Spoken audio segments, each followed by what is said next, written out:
अस्सलाम वालेकुम dear students, मैं मुदस्सिर मच्चाल फ्यूचर एक्स श्रीनगर के स्टूडियो से। चूंकि आप जानते हैं इवोल्यूशन का कुछ थोड़ा सा पार्ट रह गया था, कुछ टॉपिक्स ऐसे थे जो रह गए थे, जो मैंने वादा किया था कि मैं आज उन पे बात करूंगा। तो आज जिस चीज पे हम बात करेंगे, थोड़ा सा हम फ्लैशबैक में जाएंगे। हमने जब पढ़ा था तो हमने इवोल्यूशन की जो बेसिक चीजें थी वो पढ़ ली थी, जैसे ओरिजिन ऑफ लाइफ क्या है, लाइफ कहाँ से आई, उसके बारे में जो थेरीज थी वो दी गई थी और उन थेरीज को हमने डिस्कस किया था कि कौन सी थेरी क्या बोल रही थी। फाइनली हमने इवोल्यूशन ऑफ लाइफ फॉर्म्स पढ़ा था, जिसमें डार्विन के बारे में बात हो गई थी लास्ट में। और मैंने कहा था डार्विन ने जो कुछ भी बोला, it was revolving around the concept of natural selection. Natural selection जो उसने कॉन्सेप्ट दिया था, तो उसके बाद आर्टिफिशियल सिलेक्शन से भी उन्होंने उसका हवाला दिया कि आर्टिफिशियली हम सिलेक्ट कर सकते हैं ब्रीड्स को, वेराइटीज को, बाकी चीजों को, और जिसको हम डिलिबरेटली कर सकते हैं। तो इस तरह से नेचर भी सिलेक्ट करता है ऑन द बेसिस ऑफ कि किस स्पीशीज के पास या किस ऑर्गेनिज्म के पास जो है वेरिएशंस यूजफुल हैं। ओके, जिनके पास यूजफुल वेरिएशंस हैं उनको बेनिफिट मिलेगा, रिप्रोडक्टिव बेनिफिट मिलेगा, रिप्रोड्यूस करने का मौका मिलेगा, वो अपने जीन्स को आगे बढ़ाएंगे to the progeny, generation to generation, और उनको ये बेनिफिट मिलने के बाद वो उनका सर्वाइवल बढ़ जाएगा। यानी इसको बोलते हैं सर्वाइवल ऑफ द फिटेस्ट, जो लेटर ऑन इसको बोला गया। तो नेचुरल सिलेक्शन असल में डार्विन ने कॉन्सेप्ट दिया था। मैंने आपसे कहा था कि डार्विन की जो बातें थी उसमें ये बात तो आई थी कि जो वेरिएशंस हैं वो आगे बढ़ के न्यू स्पीशीज को जन्म देते हैं। पिछले वीडियो में हमने ये डिस्कस किया था, वेरिएशन जब भी आती थी तो वो आगे न्यू जनरेशंस को जन्म देते थे। मगर डार्विन ये नहीं कहता था कि वेरिएशन होती कैसी हैं, वेरिएशन क्यों होती हैं, वेरिएशन कहां से आती हैं। ओरिजिन ऑफ वेरिएशन इसको नहीं पता था, ठीक, या इसको पता नहीं था, या इसने इस बात को थोड़ा इग्नोर कर दिया था, इस बात पे इसने ज्यादा डिस्कशन नहीं किया था। तो दूसरी बात इसने कहा था जो वेरिएशंस हैं ये कॉन्टिन्यूअस हैं, ओके, और ये जिसको बोलेंगे ग्रेजुअल है, जिसको बोलेंगे ग्रेजुअल है, यानी एब्रप्ट नहीं होती, एक साथ नहीं होती, धीरे धीरे आराम से हो रही है ये वेरिएशंस, और कॉन्टिन्यूअस है और आगे प्रोजेनी में चली जाती है। बाद में जब म्यूटेशन थ्योरी दी गई थी हुगो डेवरीज के जरिए, हुगो डेवरीज ने कहा नहीं, there is a type of change that can occur in the genetic material, and उसको उसने नाम दिया था म्यूटेशन। और इन एंथरा लेमार्कियाना जो प्लांट था, इवनिंग प्राइम रोज, उस पर काम करते हुए हुगो डेवरीज ने म्यूटेशन का कॉन्सेप्ट दिया। तो म्यूटेशन कॉन्सेप्ट में पहली बार पता चला कि हमेशा ये वेरिएशंस ग्रेजुअल नहीं होती, they can be abrupt. Even आपको यह भी पता होगा कि उसमें म्यूटेशन थ्योरी में हुगो डेवरीज ने कहा था a single point mutation, a single mutation can even give rise to a new species, उसको साल्टेशन बोलते हैं, ठीक है। सो एक ही चेंज नेक्स्ट स्पीशीज को, नेक्स्ट जनरेशन को एक नई स्पीशीज बना सकता है, ऐसा हुगो डेवरीज ने कहा था। तो उसके बाद धीरे धीरे आ गया concept modern theory of evolution के बारे में, नियो डार्विनिज्म है, मॉडर्न थ्योरी ऑफ इवोल्यूशन है, तो इसको और आगे बढ़ाया गया। लेकिन मैंने पिछली बार आपसे वादा किया था कि इस वाले वीडियो में we will talk about population genetics, क्योंकि सारा कुछ यहां रिवाइज नहीं होगा, यहां मेन टॉपिक्स को रिवाइज किया जाएगा। रिवीजन है, क्विक रिकैप है, तो इसका मतलब सारी बातें, एक एक पॉइंट यहां पे डिस्कस नहीं किया जाएगा। तो आज जिस चीज पर मैं बात करना चाहूंगा, जो मैंने जाते जाते पिछली बार बोला था कि पॉपुलेशन जेनेटिक्स पे बात आएगी। पॉपुलेशन जेनेटिक्स क्या है आगे देखेंगे। ओके, हार्डी-वेनबर्ग प्रिंसिपल या हार्डी-वेनबर्ग इक्विलिब्रियम, ये क्या है उससे पहले मैं आपको बताऊंगा कि क्या है जिसे मैंने अभी पॉपुलेशन जेनेटिक्स बोला। पॉपुलेशन जेनेटिक्स जो मैं अभी कह रहा था वो क्या है?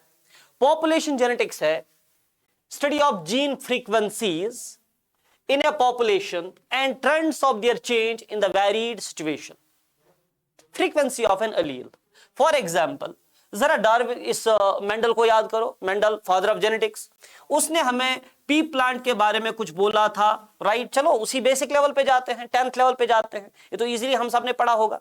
पी प्लांट में हमने देखा था देयर वर पर्टिकुलरली 2 प्लांट्स, जिसको हमने कहा था एक टॉल था और एक ड्वार्फ था। जो टॉल था उसमें जो इंटरनल पेयर ऑफ फैक्टर्स यानी जीन्स थे वो कैपिटल टी से डिनोट किए जाते थे, यहां पर स्मॉल टी से डिनोट किए जाते थे ड्वार्फ में, राइट।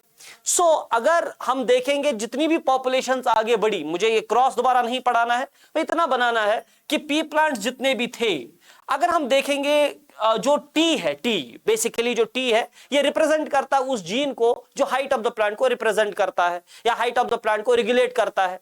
लेकिन अगर कैपिटल टी की पर्टिकुलरली बात करेंगे, ये रिप्रेजेंट करता है एक पर्टिकुलर ट्रेट को, दैट इज टॉलनेस को। सो दैट मींस ये इस जीन का एक अलील है और ये इसी जीन का, ये वाला इसी जीन का दूसरा अलील है। सो इसका मतलब अगर हम देखेंगे एक जीन के हमने दो एलील्स देख लिए, राइट, एक कैपिटल टी दूसरा small T, one for tallness another for dwarfness.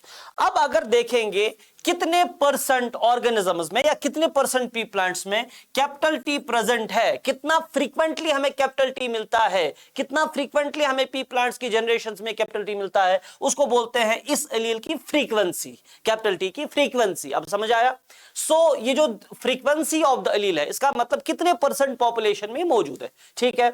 Okay, अगर स्मॉल टी का देखा जाए तो इसकी अपनी फ्रीक्वेंसी होगी, यानी कितने परसेंट पॉपुलेशन में स्मॉल टी प्रेजेंट है, ये भी एक क्वेश्चन है। तो इसका मतलब फ्रीक्वेंसी ऑफ एन एलील, इसका मतलब होता है कितने परसेंट पॉपुलेशन में ये एलील मौजूद है, okay, in with respect to other alleles, या जिसको बोलेंगे in relation with other alleles, ये एलील कितना परसेंट पॉपुलेशन में पाया जा रहा है। सो उसको बोलते हैं जीन फ्रीक्वेंसी, ठीक है ना।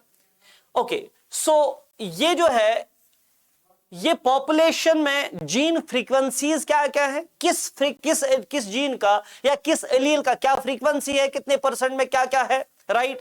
पर दूसरा कि अगर ये चेंज हो रहा है, अगर स्मॉल टी का या कैपिटल टी का या डोमिनेंट एलील का या रिसेसिव एलील का, किसी भी जीन के रिसेसिव एलील का या डोमिनेंट एलील का फ्रीक्वेंसी अगर जनरेशन टू जनरेशन चेंज हो रहा है तो किस ट्रेंड के हिसाब से हो रहा है।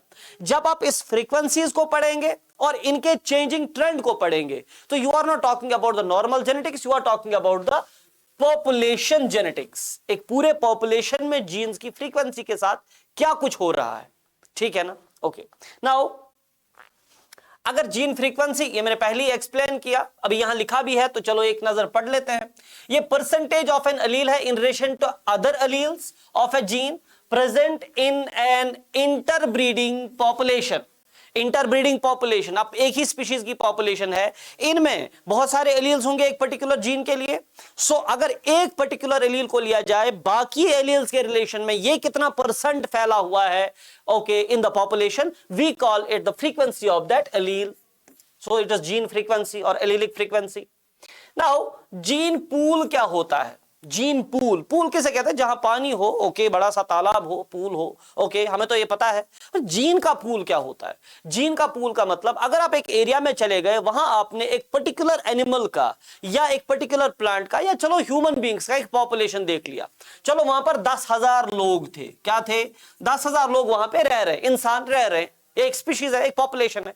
इस पॉपुलेशन में हर एक इंसान रिप्रेजेंट करता है एक जीनोटाइप, या हर एक इंसान 30,000 जीन्स का कॉम्बिनेशन है। ऑलमोस्ट मैं 30,000 जीन्स का कॉम्बिनेशन हूं, मेरे आसपास कोई दूसरा शख्स बैठा है 30,000 जीन्स, कोई और बैठा 30,000 जीन्स। अब ये जीन्स जो ये हम में सेम है, पर इनके एलीलिक जो कॉम्बिनेशंस वो डिफरेंट हो सकते हैं। आई कलर का जीन जो मुझ में होगा वो दूसरे में उसका डिफरेंट एलील होगा, राइट। सो इसका मतलब मेरे 30,000 जीन्स, दूसरे ऑर्गेनिज्म के 30,000, यानी दूसरे इंसान के 30,000 जीन्स, तीसरे के जीन्स, चौथे के जीन्स, ये टोटल सेट ऑफ जीन्स जो एक पॉपुलेशन में टोटल है, ओके, तो इसे कहेंगे ये जीन पूल है। यानी sum total of genes and all its alleles in a population, sum total of genes and all their alleles in a population, it is a gene pool। एक तालाब की तरह है जहां सिर्फ जीन्स ही जीन्स दिखते हैं, ठीक है ना।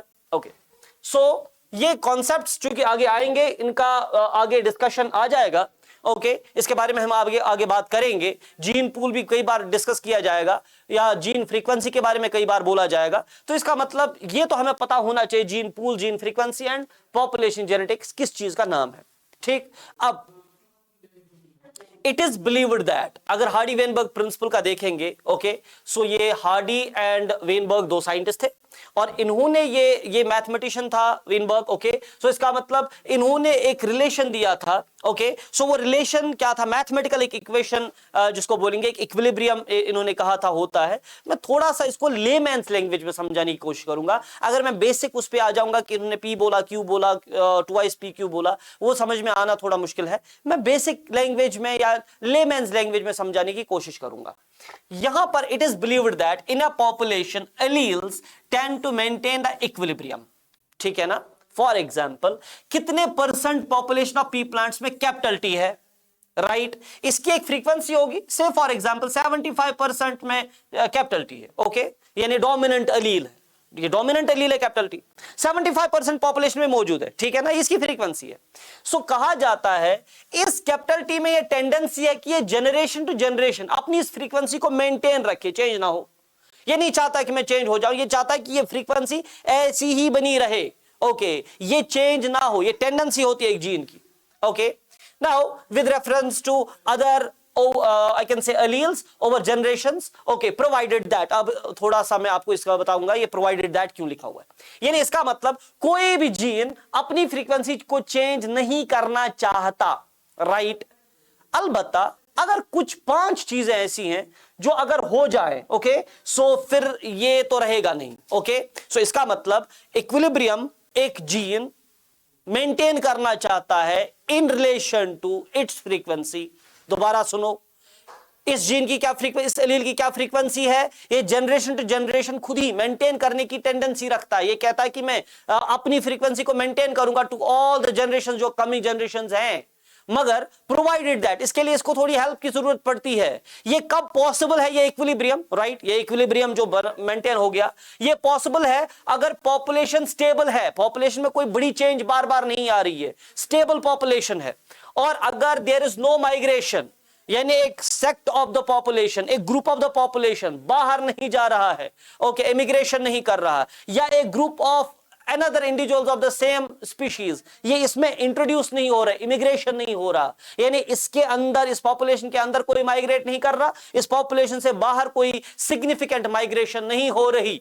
अगर 10 करोड़ की आबादी है, एक बंदा चला गया, ज्यादा कोई फर्क नहीं पड़ेगा, लेकिन अगर सिग्निफिकेंट हो गया, 10 करोड़ में से 10 लाख चले गए, एक बड़ा सेक्ट चला गया ना, एक बड़ा ग्रुप चला गया, सो इसका मतलब ये एक बड़ी माइग्रेशन है। सो वो सिग्निफिकेंट माइग्रेशन अगर ना हो, ओके।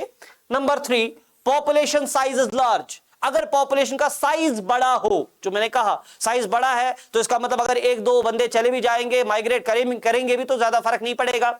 सो इसका मतलब पॉपुलेशन का साइज बड़ा है, पॉपुलेशन में माइग्रेशन नहीं हो रही है, ना इधर कोई आ रहा ना यहां से कोई जा रहा है, और उसके अलावा पॉपुलेशन स्टेबल है, इसमें कोई बड़ी चेंज आ नहीं रही है। Now mutations are negligible, mutations नहीं हो रही है, अगर हो रही है तो वो नेग्लिजिबल है, स्मॉल म्यूटेशंस, बहुत छोटी म्यूटेशंस जिनका कोई खास फर्क नहीं पड़ता, अगर वो हो रही है तो दैट इज नेग्लिजिबल म्यूटेशन। तो उसके अलावा मेटिंग रैंडम है, सिलेक्टिव मेटिंग नहीं है, राइट सिलेक्टिव मेटिंग नहीं है, रेस्ट्रिक्टेड मेटिंग नहीं, ये बड़ा रैंडम है। और अगर फॉर एग्जांपल इसमें सेक्स रेशो भी देखेंगे तो वो अगर यूनिटी के बराबर है, यानी मेल वर्सेस फीमेल रेशो जो 1:1 है, उसको बोलते हैं सेक्स रेशो इज यूनिटी। अगर ये कंडीशंस फुलफिल हो रही है तो एक जीन की जो फ्रीक्वेंसी है वो हमेशा हर जनरेशन के बाद सेम रहेगी, चेंज कभी नहीं होगी। दोबारा सुनो, मैंने कहा अगर ये कंडीशंस हैं, स्टेबल पॉपुलेशन, नो माइग्रेशन और this very good negligible migration, population size is large, mutations are negligible, mating is random, अगर ये सारी चीजें हो गई तो एक जीन के पास एक टेंडेंसी है, एक एलील के पास एक टेंडेंसी है कि वो अपने फॉर एग्जाम्पल फ्रीक्वेंसी को कभी भी चेंज नहीं करेगा, वो बराबर उसी फ्रीक्वेंसी के साथ 1000 पॉपुलेशन के बाद भी या 1000 जनरेशन के बाद भी उसी फ्रीक्वेंसी के साथ इस पॉपुलेशन में पाया जाएगा। आया समझ? यानी जो जीन फ्रीक्वेंसी इस वक्त इस कैपिटल टी की है, 1000 जनरेशन के बाद यही फ्रीक्वेंसी होगी 75%, अगर ये कंडीशंस हो। पर ये कंडीशन है ना, कंडीशंस अप्लाई, ओके आपने कोई भी इंश्योरेंस किया, उसके बाद जब क्लेम करते हो तो सबसे पहले यही प्रॉब्लम आता है, कंडीशंस अप्लाई। कंडीशंस अप्लाई का मतलब क्या ये सच में ये कंडीशंस हो सकती हैं? ये कंडीशंस जनरली पॉसिबल नहीं है, ये कंडीशंस पॉसिबल नहीं है, इसका मतलब पॉपुलेशन स्टेबल हो हमेशा पॉसिबल ही नहीं है, और कभी कुछ ना कुछ तो हो ही जाएगा, कोई सिग्निफिकेंट ऐसा इवेंट हो सकता है जिससे पॉपुलेशन में एक बड़ा चेंज आ जाए। Okay, there is no migration, हो ही नहीं सकता, माइग्रेशन तो कंटिन्यू है, चाहे हम बर्ड्स की बात करें, हम किसी भी मैमल की बात करेंगे, इंसान की बात करेंगे, माइग्रेशन और कंटिन्यू, इमिग्रेशन एमिग्रेशन दोनों, राइट। और ये अगर पॉपुलेशन साइज लार्ज, हमेशा जरूरी नहीं कि पॉपुलेशन साइज लार्ज ही हो, population size can vary from organism to organism, from area to area, from region to region, now mutations are negligible, ऐसा हो नहीं सकता। Mutations are continuous. Okay, Hugo de Vries ने कहा था कि म्यूटेशंस कॉन्टिन्यूअस है, कॉन्टिन्यूअसली होती रहती हैं और नेग्लिजिबल नहीं है, बल्कि एक अच्छा खासा म्यूटेशन हो रहा है। इसका मतलब ये भी हमेशा पॉसिबल नहीं है। और मेटिंग रैंडम हो ये भी जरूरी नहीं है। इसका मतलब ये conditions they seldom are there really in a population, कि कभी कभार ये ऐसा होगा कि ये सारी बल्कि होता तो जनरली अगर प्रैक्टिकली देखेंगे तो होता कभी नहीं ऐसा कि ये सारी कंडीशंस मिले। इसका मतलब ये सब कुछ जो है ना, ये थ्योरेटिकल बात है। थ्योरेटिकल बात कि एक जीन की फ्रीक्वेंसी कयामत तक सेम रहेगी, कभी चेंज नहीं होगी अगर ये कंडीशंस हों। राइट नाउ अगर आगे बढ़ेंगे, आप लोगों ने फिजिक्स में कॉन्सेप्ट पढ़ा था।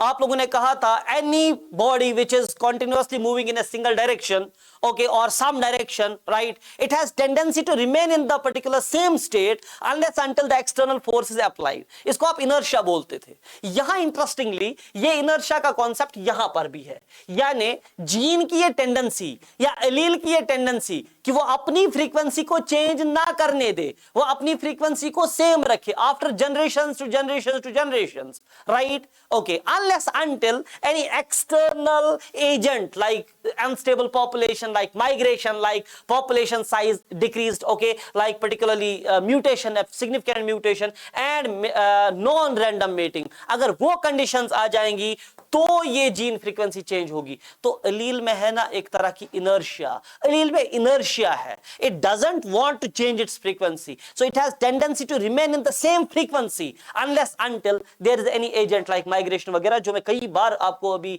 थोड़ी देर में बता चुका हूं। सो दैट मींस इसे कहते हैं जेनेटिक इक्विलिब्रियम। जेनेटिक इक्विलिब्रियम भी बोलो या जेनेटिक इनर्शिया भी बोलो, इसका मतलब एलील फ्रीक्वेंसी जनरली चेंज नहीं होनी चाहिए। ओके, अगर होगी तो इसका मतलब इस पॉपुलेशन में कुछ तो गड़बड़ है, या तो माइग्रेशन हो रही है या फिर म्यूटेशन हो रही है या कोई सिग्निफिकेंट चेंज हो रहा है। नाउ हार्डी-वेनबर्ग प्रिंसिपल क्या कहता है? क्योंकि शॉर्ट में निपटाना है।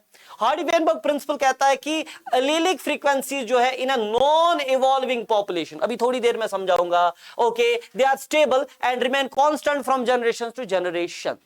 वापस आ जाओ, वापस आएंगे। अगर हम एक पॉपुलेशन को लेंगे, चलो एक पॉपुलेशन है, इंसानों का ही एक पॉपुलेशन है, मान लो एग्जांपल है, पॉपुलेशन साइज बहुत बड़ा है, चलो एक मुल्क में रहने वाले सारे लोग, ओके, सो या फिर आप जानवरों का एग्जांपल लेंगे, किसी बहुत बड़े आइलैंड पे जितने भी एनिमल्स हैं एक पर्टिकुलर स्पीशीज के, उनकी पॉपुलेशन साइज लार्ज है, राइट, पेंगुइन्स फॉर एग्जांपल। तो ये जो फॉर एग्जांपल स्टेबल पॉपुलेशन है, स्टेबल लार्ज पॉपुलेशन, इनमें मान लो माइग्रेशन भी नहीं हो रहा, इनमें मान लो पॉपुलेशन साइज बड़ा है, इनमें मान लो आप म्यूटेशंस भी नहीं हो रही, इनमें मान लो कि मेटिंग भी रैंडम हो रही है। अगर ये सारी कंडीशंस फुलफिल हो रही हैं, इस ओवरऑल पॉपुलेशन पे काम हो, ये चेंज हो रहा है क्या? इस ओवरऑल पॉपुलेशन में वेरिएशंस आ रही हैं क्या? बोलो नहीं आ रही हैं। वेरिएशंस नहीं आ रही, variations are the fuel for evolution. अगर फ्यूल ही नहीं है गाड़ी नहीं चलेगी। इसका मतलब अगर वेरिएशन ही नहीं आ रहा, इसका मतलब क्या इवोल्यूशन हो रहा है? नहीं हो रहा है। सच अ पॉपुलेशन जहां ये कंडीशंस फुलफिल हों, इसी पॉपुलेशन को हम बोलेंगे non evolving population. Non evolving population, वही इन्होंने कहा था। इन्होंने कहा नॉन इवॉल्विंग पॉपुलेशन अगर हो, नॉन इवॉल्विंग पॉपुलेशन का मतलब अगर ये कंडीशंस फुलफिल हो कि चेंज भी नहीं, म्यूटेशन भी, कई बार समझा चुका हूं, अब तो समझ में आ जाना चाहिए। इसका मतलब अगर ये नॉन इवॉल्विंग पॉपुलेशन हो तो जीन फ्रीक्वेंसीज जो है वो कांस्टेंट रहेंगे, चेंज नहीं होंगे, तो उसे एक इक्विलिब्रियम का नाम दिया गया। सो ये इक्विलिब्रियम में रहेगा, ये जेनेटिक इक्विलिब्रियम में रहेगा या जेनेटिक इनर्शिया में इस एलील की फ्रीक्वेंसी रहेगी, राइट। मगर ऐसा जनरली पॉसिबल नहीं है। अब यहां पर मैं आपको एक खास बात समझाने वाला हूं, ठीक है ना? ओके, एक खास बात आपको समझाने वाला हूं। यहां पर मान लो इनके हिसाब से जो कुछ इन्होंने कैलकुलेट करके बताया, इन्होंने क्या किया, let's assume that the particular dominant अलील, चलो अगर मान लेंगे इस डोमिनेंट अलील की जो फ्रीक्वेंसी है उसको रिप्रेजेंट करेंगे विद लेटर P, ठीक है ना? और अगर रिसेसिव अलील की फ्रीक्वेंसी जो है, रिसेसिव अलील की फ्रीक्वेंसी जो है, इसको अगर हम डिनोट करेंगे बाय Q, राइट। जितनी भी पॉपुलेशन में P प्रेजेंट होगा, राइट और जितनी भी पॉपुलेशन में Q प्रेजेंट होगा, राइट यानी कितने परसेंट पॉपुलेशन में P प्रेजेंट होगा, डोमिनेंट एलील प्रेजेंट होगा P, कितनी भी पॉपुलेशन में कितनी परसेंट ऑफ द पॉपुलेशन में रिसेसिव एलील प्रेजेंट होगा, that will be represented with Q। इन्होंने कहा था कि ये जो ओवरऑल P प्लस Q है, the recessive allele plus dominant allele in the complete population, so ये इक्वल आएगा to the 100% of the population, क्योंकि यही तो है ना, they sum up to form the 100% of the population. So P allele plus Q, या जिसे कहेंगे dominant allele and recessive allele, they sum up to form the 100% of population. जब 100% of population बोला जाएगा, दैट इज इक्वल टू 1, क्योंकि 100% means 100/100, that's 1। सो इसका मतलब P plus Q is equal to 1।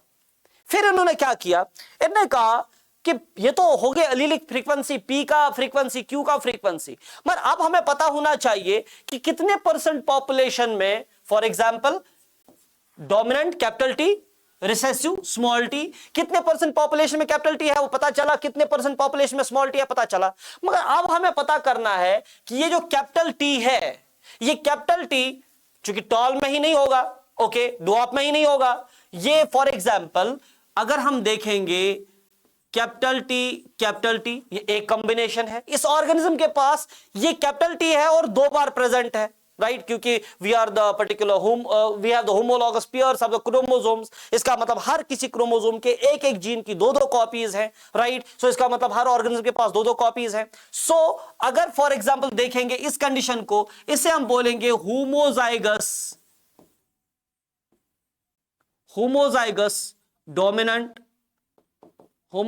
Dominant. फिर एक और कॉम्बिनेशन है capital T and small t, इस कंडीशन को हम बोलते हैं हेटेरोजाइगस कंडीशन, ओके। फिर एक और कंडीशन आती है small t, that is homozygous recessive, है ना बेटा। इसका मतलब अगर ये कंडीशन है, अब क्वेश्चन आता है, ये तो पता चला कि कैपिटल T कितने परसेंट पॉपुलेशन में है और स्मॉल t कितने परसेंट पॉपुलेशन, मगर हमें बताइए ये जो हमारे पास 100% ऑफ पॉपुलेशन है, इसमें से ये कंडीशन कितनों के पास है, कितने परसेंट पॉपुलेशन के पास ये कंडीशन है, यानी कितने P plants homozygous dominant condition में है, प्योर टॉल जिसको बोलते थे, कितने परसेंट पी प्लांट्स इस पॉपुलेशन में ये टॉल थे यानी हाइब्रिड टॉल थे, capital T small t condition, और कितने प्लांट्स जो हैं वो ड्वार्फ है। ये हमें अगर निकालना है तो ये एक सेकेंडरी क्वेश्चन, एक और क्वेश्चन बनता है। इसके लिए इन्होंने क्या किया, इन्होंने कहा we can put square on both sides, P plus Q square is equal to 1 square. अगर हमने ऐसा किया, P plus Q whole square किसके बराबर होता है, it is P square plus Q square plus twice PQ, right, and it is equal to 1। अब ये क्या है, P square and Q square, math हो गया बीच में, ओके। ये मैथ कहां से आया, मैं बताऊंगा मैथ कहां से आया। असल में प्रॉब्लम ये है, अगर हम देखेंगे P square, now it is the frequency of the dominant allele, okay, ये रिप्रेजेंट करता है कंडीशन कैपिटल T को, या इसे कहेंगे कैपिटल A, राइट, यानी डोमिनेंट, राइट, होमोजाइगस कंडीशन। इससे हमें पता चलेगा कितने परसेंट जो इस पॉपुलेशन के जो मेंबर्स हैं, इंडिविजुअल्स हैं, उनमें ये कंडीशन इस एलील के लिए पाया जाता है। इन दोनों एलील्स इस जीन के डोमिनेंट कंडीशन में इस बंदे के पास हैं, या अगर पी प्लांट की टर्मिनोलॉजी में बोलेंगे तो इससे हमें पता चलेगा कितने पी प्लांट्स इस पॉपुलेशन ऑफ पी प्लांट्स में से डोमिनेंट हैं, या जिसे कहेंगे प्योर टॉल है, ठीक है ना। आगे बढ़ो, क्यू स्क्वायर हमें क्या बताएगा, क्यू स्क्वायर हमें बताएगा स्मॉल t जैसा कंडीशन, यानी कितने परसेंट ऑर्गेनिजम्स के पास ये कंडीशन है जहां पर दोनों एलियंस इस पर्टिकुलर जीन के जो है वो रिसेसिव कंडीशन में है। और ट्वाइस PQ हमें क्या बताएगा बेटा, ट्वाइस PQ हमें बताएगा heterozygous condition capital T small t या कैपिटल A स्मॉल a कितने परसेंट पॉपुलेशन में पाया जा रहा है। यानी इसका मतलब हम इससे कैलकुलेट कर पाएंगे कितने परसेंट ऑर्गेनिज्म या कितने percent individuals of the population इस कंडीशन में है एक पर्टिकुलर एलील को लेकर के, और कितनों के पास ये एलीलिक कॉम्बिनेशन है और कितनों के पास ये एलीलिक कॉम्बिनेशन है, राइट। एक एग्जांपल देते हैं, एग्जांपल जरूरी है। सपोज ये एग्जाम्पल बुक में से निकाली गई है, टेक्स्ट बुक नहीं, ओके, रेफरेंस से निकाली गई है। Suppose a recessive allele is found in 16% of the population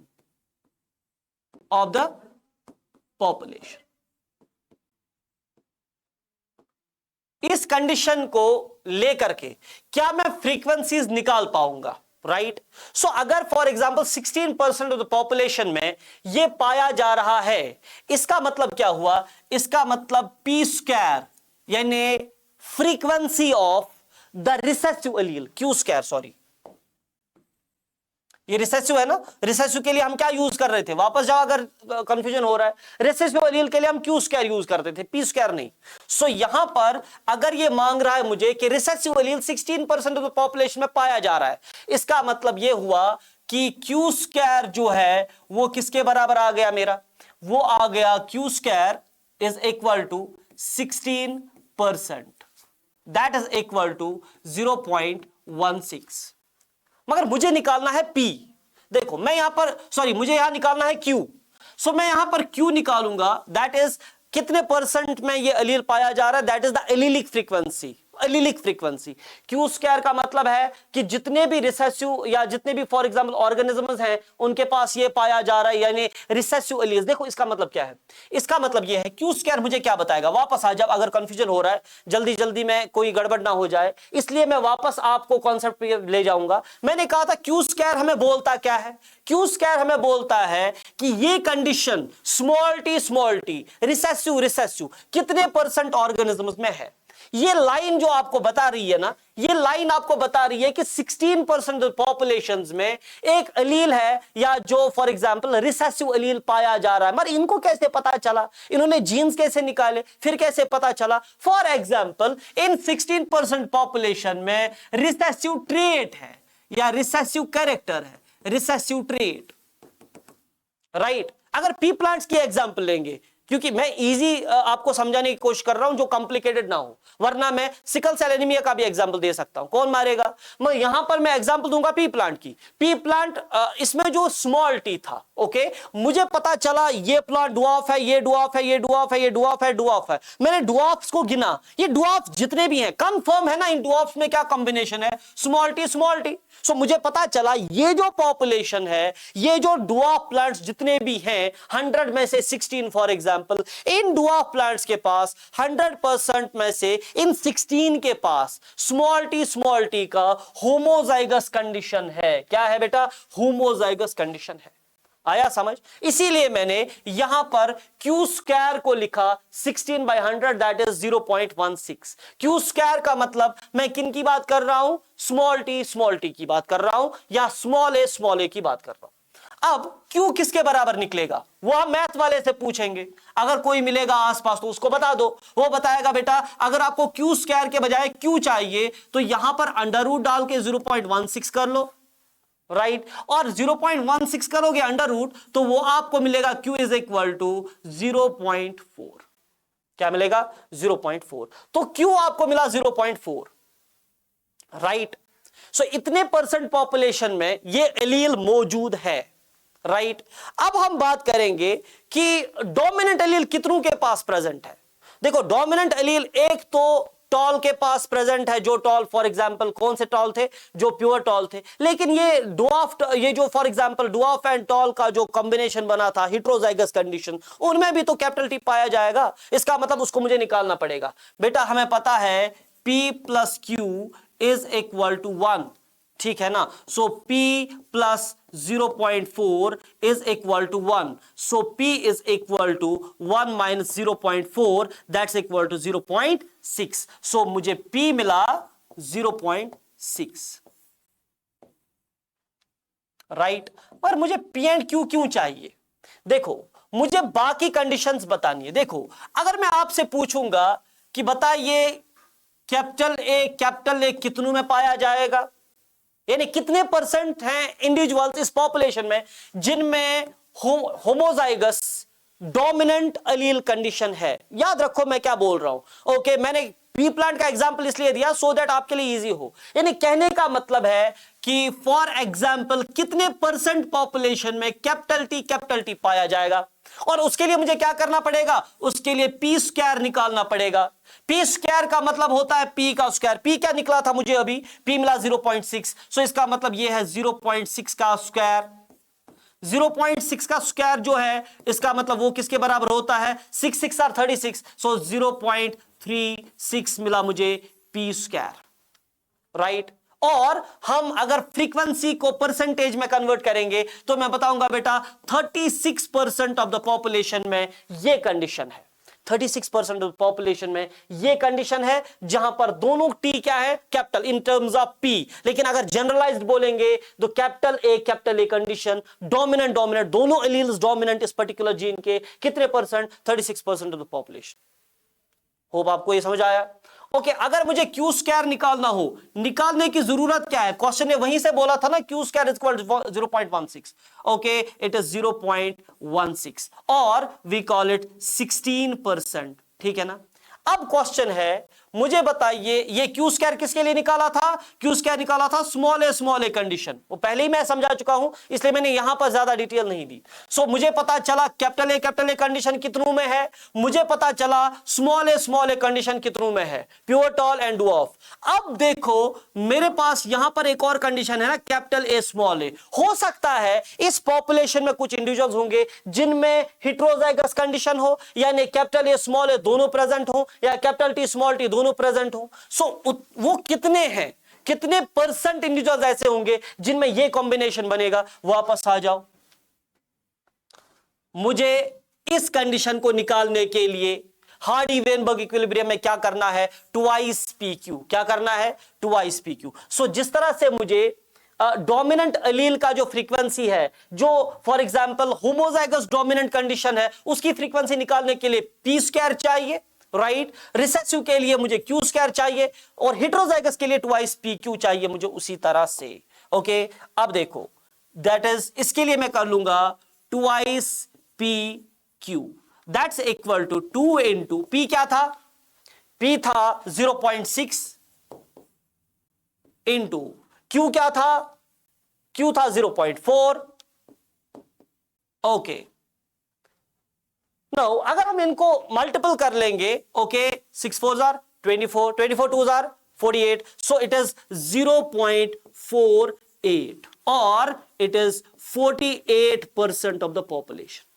तो इसका मतलब ये जो हार्डी-वेनबर्ग इक्विलिब्रियम है ना, इसने हमें समझाया कि किस तरह से हम एलील का फ्रीक्वेंसी निकाल सकते हैं। एलील का फ्रीक्वेंसी दैट्स पी। ओके, अगर हम रिसेसिव एलील का निकालेंगे तो क्यू, राइट। ये एलील का फ्रीक्वेंसी है। उसके बाद अगर मैं फ्रीक्वेंसी निकालूंगा होमोजाइगस कंडीशन की, हेटेरोजाइगस कंडीशन की, होमोजाइगस डोमिनेंट की, होमोजाइगस रिसेसिव की, अगर मैं इनका फ्रीक्वेंसी निकालूंगा, यानी वो क्या, पहला क्वेश्चन था कितने परसेंट में ये पाया जा रहा है, ये एलील मौजूद है। ओके, अगर ये रिसेसिव है तो ये पाया जा सकता है टॉल में भी और डवार्फ में भी। टॉल में ये हेटेरोजाइगस कंडीशन में है, डवार्फ में ये होमोजाइगस कंडीशन में है। इतने परसेंट पॉपुलेशन में पाया जा रहा है, मुझे पता है। लेकिन अगर क्वेश्चन है, यहां ध्यान से सुनना प्लीज, अगर क्वेश्चन है बेटा कि यहां पर होमोजाइगस डोमिनेंट की फ्रीक्वेंसी बताओ, होमोजाइगस डोमिनेंट की फ्रीक्वेंसी पी स्क्वायर बताएगा, होमोजाइगस रिसेसिव की फ्रीक्वेंसी अलग निकालनी है तो इसका मतलब वो निकलेगा बाय क्यू स्क्वायर। और अगर मुझे हेटेरोजाइगस कंडीशन की फ्रीक्वेंसी निकालनी है, कितने लोग हैं जो हाइब्रिड टॉल है। ओके, वापस आ जाओ। अगर मैं बार बार आपको टॉल प्लांट, डवार्फ प्लांट की एग्जांपल दे रहा हूं, मैंने कहा था ना, अगर फर्स्ट जनरेशन के बाद जो सेकंड जनरेशन निकला था उसमें क्या था, कैपिटल टी, दूसरा निकला था ना कैपिटल टी स्मॉल टी, तीसरा कैपिटल टी स्मॉल टी, चौथा क्या निकला था, स्मॉल टी। ये 4 इंडिविजुअल्स आपको मिले थे ना, क्लास 10 की बात है बेटा, क्लास 11 में भी पढ़ा था, क्लास 12 में भी पढ़ा था, क्लास 10 में भी पढ़ा था। ये कंडीशन मिली थी ना F2 जनरेशन में। जब F2 जनरेशन में आपको ये कंडीशन मिला था तो इसका मतलब अगर मैं आपको बताऊंगा कैपिटल टी की फ्रीक्वेंसी क्या है, यानी कैपिटल टी कितने परसेंट पॉपुलेशन में है, इसमें भी है, इसमें भी है, इसमें भी है, राइट। इसमें 2 बार है, इसमें 1 बार है, इसमें 1 बार है। अगर मैं कहूंगा कि मुझे बताइए what is the frequency of small T, तो आप कहेंगे इसमें 2 बार है, इसमें 1 बार है, इसमें 1 बार है, राइट। सो मगर अगर मैं आपसे पूछूंगा नहीं, मुझे बताओ कितने परसेंट ऑर्गेनिजम्स हैं इस कंडीशन में, कैपिटल टी कंडीशन में, कितने परसेंट पॉपुलेशन में है इस capital T small T condition में, ओके, और कितने हैं इस कंडीशन में। तो जो रेशो निकलता था आपको मालूम है, इट वाज 1:2:1, राइट, 1:2:1 निकल रहा था। सो इसीलिए यहां पर जो है फॉर एग्जांपल जब हम ये फॉर्मूला कर लेंगे तो हमें खुद ही मिलेगा p² + q² + twice pq। लेकिन दूसरा प्रॉब्लम ये है, ये 2 क्यों लिखा जाता है बीच में, ये सिर्फ फॉर्मूला में नहीं है, यहां पर भी हमें पता है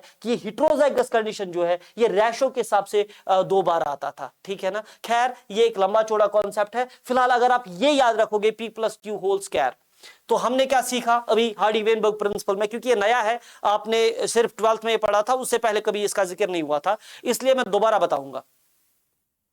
हार्डी-वेनबर्ग प्रिंसिपल जो भी था ये कहता था allylic frequencies will remain constant, they will not change. Allylic frequency common रहेगी, एक ही रहेगी 1000 जनरेशंस के बाद, चेंज नहीं होगी, ओके। मगर ऐसा तो हम देखते नहीं है, हम तो देखते वेरिएशंस आ रही हैं, तो वो क्यों आ रही है वो हम अभी थोड़ी देर में पढ़ेंगे। लेकिन इन्होंने कहा था ये कांस्टेंट रहेंगे, ओके। फिर इन्होंने कहा था कि एलिलिक फ्रीक्वेंसी जो निकाला जाएगा, इन्होंने कहा था अगर डोमिनेंट एलील की फ्रीक्वेंसी निकालनी है P लिखो, अगर रिसेसिव एलील की निकालनी है तो Q लिखो। फिर इन्होंने कॉन्सेप्ट दिया था कि P की फ्रीक्वेंसी जितने लोगों में भी P प्रेजेंट है, यानी डोमिनेंट एलील प्रेजेंट है, प्लस जितने भी लोगों में रिसेसिव एलील प्रेजेंट है, they comprise, they sum up to form the 100% of population that is equal to 1। और उसके बाद इन्होंने इन पर स्क्वायर लगा लिया, तो P + Q² is equal to 1 बन गया। So P + Q² is equal to P² + Q² + twice PQ is equal to 1। पर इसके पीछे कहानी भी है। P² का मतलब ये वो कंडीशन है जहां पर डोमिनेंट एलील होमोजाइगस 2 बार प्रेजेंट, और Q² का मतलब रिसेसिव एलील 2 बार present, homozygous condition. Twice PQ का मतलब है ये वो कंडीशन है जहां पर हेटेरोजाइगस कंडीशन है, कैपिटल T स्मॉल t।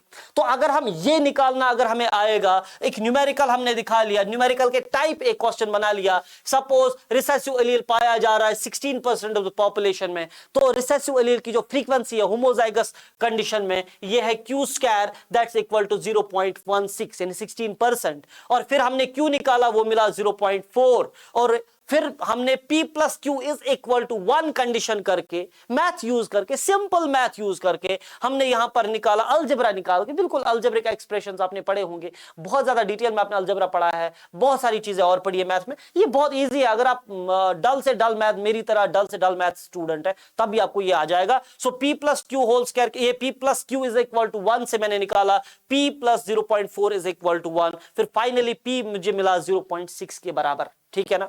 अब मुझे P भी पता है, मुझे Q भी पता है। अगर मुझे P पता है तो मुझे पता है P² किसके बराबर आ जाएगा, ठीक है ना, मल्टीपल कर लो 2 बार। और अगर मुझे Q पता है तो मुझे Q² निकालना खुद ही आ जाएगा, आ गया ना 0.36। और अगर मुझे P भी पता है, Q भी पता है, 2 × P × Q मुझे निकालना आएगा, दैट्स 48%। फिर अगर आप देखोगे बेटा 0.36 प्लस 0.16 प्लस 0.48, ये अगर मिला के आप देखोगे ना, ये आपको 1 के बराबर आएगा, ठीक है ना। ओके ओके, अगर आप ये निकालना भी चाहोगे ये ट्राई करो, ओके। 0.36 प्लस 0.16 प्लस 0.48 ये किसके बराबर मिलेगा, 1 के बराबर, क्योंकि होमोजाइगस कंडीशन, हेटेरोजाइगस कंडीशन, ये सब मिला के बनते हैं 100% ऑफ द पॉपुलेशन, ठीक है ना। आगे बढ़ो। नाउ कौन सी ऐसी प्रोसेसेस हैं जिससे हार्डी-वेनबर्ग का प्रिंसिपल डिसरप्ट हो जाएगा। हार्डी-वेनबर्ग का प्रिंसिपल जो है, या हार्डी-वेनबर्ग का equilibrium P + Q is equal to 1, ये इक्विलिब्रियम कब डगमगा जाएगा, कब ये खराब होगा, यानी ये इसके बराबर नहीं रहेगा। फॉर एग्जांपल इसके लिए 5 ऐसी कंडीशंस हैं जिससे हार्डी-वेनबर्ग का प्रिंसिपल डिसरप्ट हो जाएगा, या हार्डी-वेनबर्ग का जो इक्विलिब्रियम है वो डैमेज हो जाएगा, यानी इक्विलिब्रियम रहेगा नहीं। इसका मतलब एलिलिक फ्रीक्वेंसीज जो अभी इनर्शिया में थी वो एलिलिक फ्रीक्वेंसीज चेंज हो जाएंगी, समझ आ रहा है। यानी इसका मतलब एलिलिक फ्रीक्वेंसी, इन्होंने कहा था हार्डी-वेनबर्ग ने कि ये इक्विलिब्रियम में रहेगा, एलीलिक फ्रीक्वेंसी या जीन फ्रीक्वेंसी चेंज नहीं होगी। अगर कैपिटल टी की एक फ्रीक्वेंसी है ये 1000 जनरेशन के बाद यही रहेगा, मगर ऐसा कंडीशन जो है थ्योरेटिकल है, क्योंकि इसने कहा था अगर म्यूटेशन हो गई ये नहीं रहेगा, अगर जेनेटिक रिकॉम्बिनेशन हो गया तो इक्विलिब्रियम डैमेज हो जाएगा, इनर्शिया खत्म हो जाएगा, यानी एलीलिक फ्रीक्वेंसी चेंज हो जाएगी। अगर जेनेटिक ड्रिफ्ट हो गया तो भी ये होगा, अगर जीन माइग्रेशन हो गया या अगर नेचुरल सिलेक्शन हो गया, इन कंडीशंस की वजह से हो सकता है कि ये जो फ्रीक्वेंसी है किसी भी एलील की ये चेंज हो जाए। और एलीलिक फ्रीक्वेंसी चेंज होने का मतलब है इवोल्यूशन, इसका मतलब है variation. Variation is the fuel for evolution, हो गया इवोल्यूशन। सो इसका मतलब ये तभी तक ठीक है, ये इक्विलिब्रियम तभी तक रहेगा जब तक नॉन इवॉल्विंग पॉपुलेशन है, पॉपुलेशन में इवोल्यूशन नहीं हो रहा। एक बात शॉर्ट में आपको बता दूंगा, अभी तक तो आपको इतना सारा बकवास जो मैं कर रहा हूं, इतना सारा जो मैं बता रहा हूं, ओके, इतने सारे चीजें बताने के बाद आपको ये तो कॉन्सेप्ट समझ में आया होगा कि ये जो फॉर एग्जांपल हमारा इवोल्यूशन है ना, evolution does not work on an individual, does not work on an individual. ये एक इंडिविजुअल पे काम नहीं कर रहा। ऐसा नहीं है कि मैं यहां पे खड़ा हूं, मुझ में एक चेंज आ गया, मुझ में इवोल्यूशन हो गया, मैं बन गया नया ऑर्गेनिज्म, मैं इंसान हूं ही नहीं फॉर एग्जांपल। ये ऐसा नहीं होता है, बल्कि but it works on A population. ये पॉपुलेशन पे काम करता है। एक पर्टिकुलर पॉपुलेशन की जीन फ्रीक्वेंसीज में चेंज आएगा, वेरिएशन आएगा, और एक पॉपुलेशन में वेरिएशन आएगा तो ये कन्वर्ट हो जाएगा इनटू न्यू स्पीशीज। इसका मतलब इवोल्यूशन बेसिकली एक इंडिविजुअल पे काम नहीं करता, ये पूरी पॉपुलेशन पे काम करता है। खैर, ये पॉपुलेशन जेनेटिक्स का एक पर्टिकुलर या जिसको बोलेंगे बहुत इंपॉर्टेंट कॉन्सेप्ट है, जो इवन की जिसको बोलेंगे ना मॉडिफाइड कॉन्सेप्ट ऑफ इवोल्यूशन है, modified modern concept of evolution. Darwin का कुछ सिंपल था, डार्विन ने कहा था वेरिएशन होगी, वेरिएशन बाद में यूजफुल वेरिएशन जिसको हेल्प करेंगे, आगे बढ़ेंगे, रिप्रोडक्टिव पर्टिकुलर बेनिफिट मिलेगा, ये ज्यादा रिप्रोड्यूस करेगा, नेचुरल सिलेक्शन हो जाएगा, हो गया एक जिसको बोलेंगे एक ऑर्गेनिज्म। इसने कहा एक तो वेरिएशंस ग्रेजुअल हैं, वेरिएशंस जो हैं फॉर एग्जांपल कांस्टेंट हैं, और वेरिएशंस डायरेक्शनल हैं फ्रॉम सिंपल टू कॉम्प्लेक्स। बाद में हमें बहुत सारे इसके भरम तोड़ने के बाद समझ में आया कि नहीं ये गलत था, क्योंकि डार्विन ने कहा था म्यूटेशंस के कॉन्सेप्ट उसको नहीं पता था। उसके बाद जो ये ह्यूगो डे व्रीज आया उसने कहा नहीं म्यूटेशन हो सकता है, म्यूटेशन एब्रप्ट हो सकता है, ये ग्रेजुअल नहीं है, और म्यूटेशन कॉन्टिन्यूअसली नहीं होता, एक बार हो गया जरूरी दोबारा हो जाए। समझ आया? इसका मतलब यह है कि डार्विन से ह्यूगो डे व्रीज तक और उसके बाद पॉपुलेशन जेनेटिक्स तक या उसके बाद आगे मॉडर्न थ्योरीज ऑफ इवोल्यूशन तक काफी ज्यादा गैप है। समझ आया? यहां पर कुछ चीजें मुझे आपको समझानी है, जैसे फॉर एग्जांपल यहां पे मैं आपको बताना चाहूंगा कौन कौन सी चीजें इक्विलिब्रियम को डैमेज करेंगी। सबसे पहले म्यूटेशन। म्यूटेशन मैं समझा चुका हूं, पिछले वीडियोस देखो, उसमें डिटेल में डिस्कस किया गया कि म्यूटेशन क्या है। ये चेंज है, एब्रप्ट चेंज है, ह्यूगो डे व्रीज ने डिस्कवर किया था ओएनथरा लेमार्कियाना पे काम करते हुए, that is particular evening primrose. So उसके बाद अगर जेनेटिक रिकॉम्बिनेशन, आप जानते हो कि म्यूटेशन हो रहा है, ऐसा हो ही नहीं सकता कि म्यूटेशन ना हो, इसका मतलब म्यूटेशन हो रहा है, इसका मतलब दूसरा यह है कि इक्विलिब्रियम डैमेज हो रहा है, इक्विलिब्रियम मेंटेन नहीं है। समझ आया? यानी इवोल्यूशन हो रहा है। नाउ दूसरा जेनेटिक रिकॉम्बिनेशन। जेनेटिक रिकॉम्बिनेशन क्यों होगा? रिकॉम्बिनेशन का मतलब क्या है? फॉर एग्जांपल अगर हम देखेंगे, हम बाइपेरेंटल होते हैं, बाइपेरेंटल, इसका मतलब जेनेटिक मटेरियल आता है from A sperm and from an egg, from A sperm and from an egg. Okay, उसके बाद ये जो रैंडम मेटिंग हो रहा है, रैंडम मेटिंग में कोई भी स्पर्म किसी भी एग को फर्टिलाइज करेगा अपनी स्पीशीज का। सो जब जाइगोट बन जाएगा तो ये जेनेटिक मटेरियल इस स्पर्म और इस एग का मिला हुआ है, तो बन गई एक नई कॉम्बिनेशन। इसमें से कौन सा वाला एलील डोमिनेंट होगा, कौन सा वाला रिसेसिव होगा, उससे एक नई कॉम्बिनेशन ऑफ जीनोटाइप मिल जाएगा। सो ये जेनेटिक रिकॉम्बिनेशन है। उसके अलावा आपने पढ़ा होगा क्रॉसिंग ओवर का कॉन्सेप्ट, तो आपको पता होगा क्रॉसिंग ओवर होता है, राइट, जब होमोलॉगस पेयर ऑफ क्रोमोसोम्स एक दूसरे के साथ साइनैप्स करते हैं, तो पैकाइटीन स्टेज में फॉर एग्जांपल जुबानी जुबानी कितना बताएंगे? आपने पढ़ा होगा ये होमोलॉगस पेयर ऑफ क्रोमोसोम्स है, ठीक है ना? अगर ये होमोलॉगस पेयर ऑफ क्रोमोसोम्स है, ओके, इन पैकाइटीन स्टेज क्या हो रहा है, जहां पर ये एक दूसरे के बिल्कुल साथ साइनैप्स किए हुए होते हैं, तो एक क्रोमोसोम जो है, ये होमोलॉगस पेयर ऑफ क्रोमोसोम जो है, ओके, ये इस वाले क्रोमोसोम के साथ ओवरलैप करेगा, ओके, ये इसके साथ ओवरलैप करेगा, ओके। चलो इसको दोबारा ही बना लेते हैं।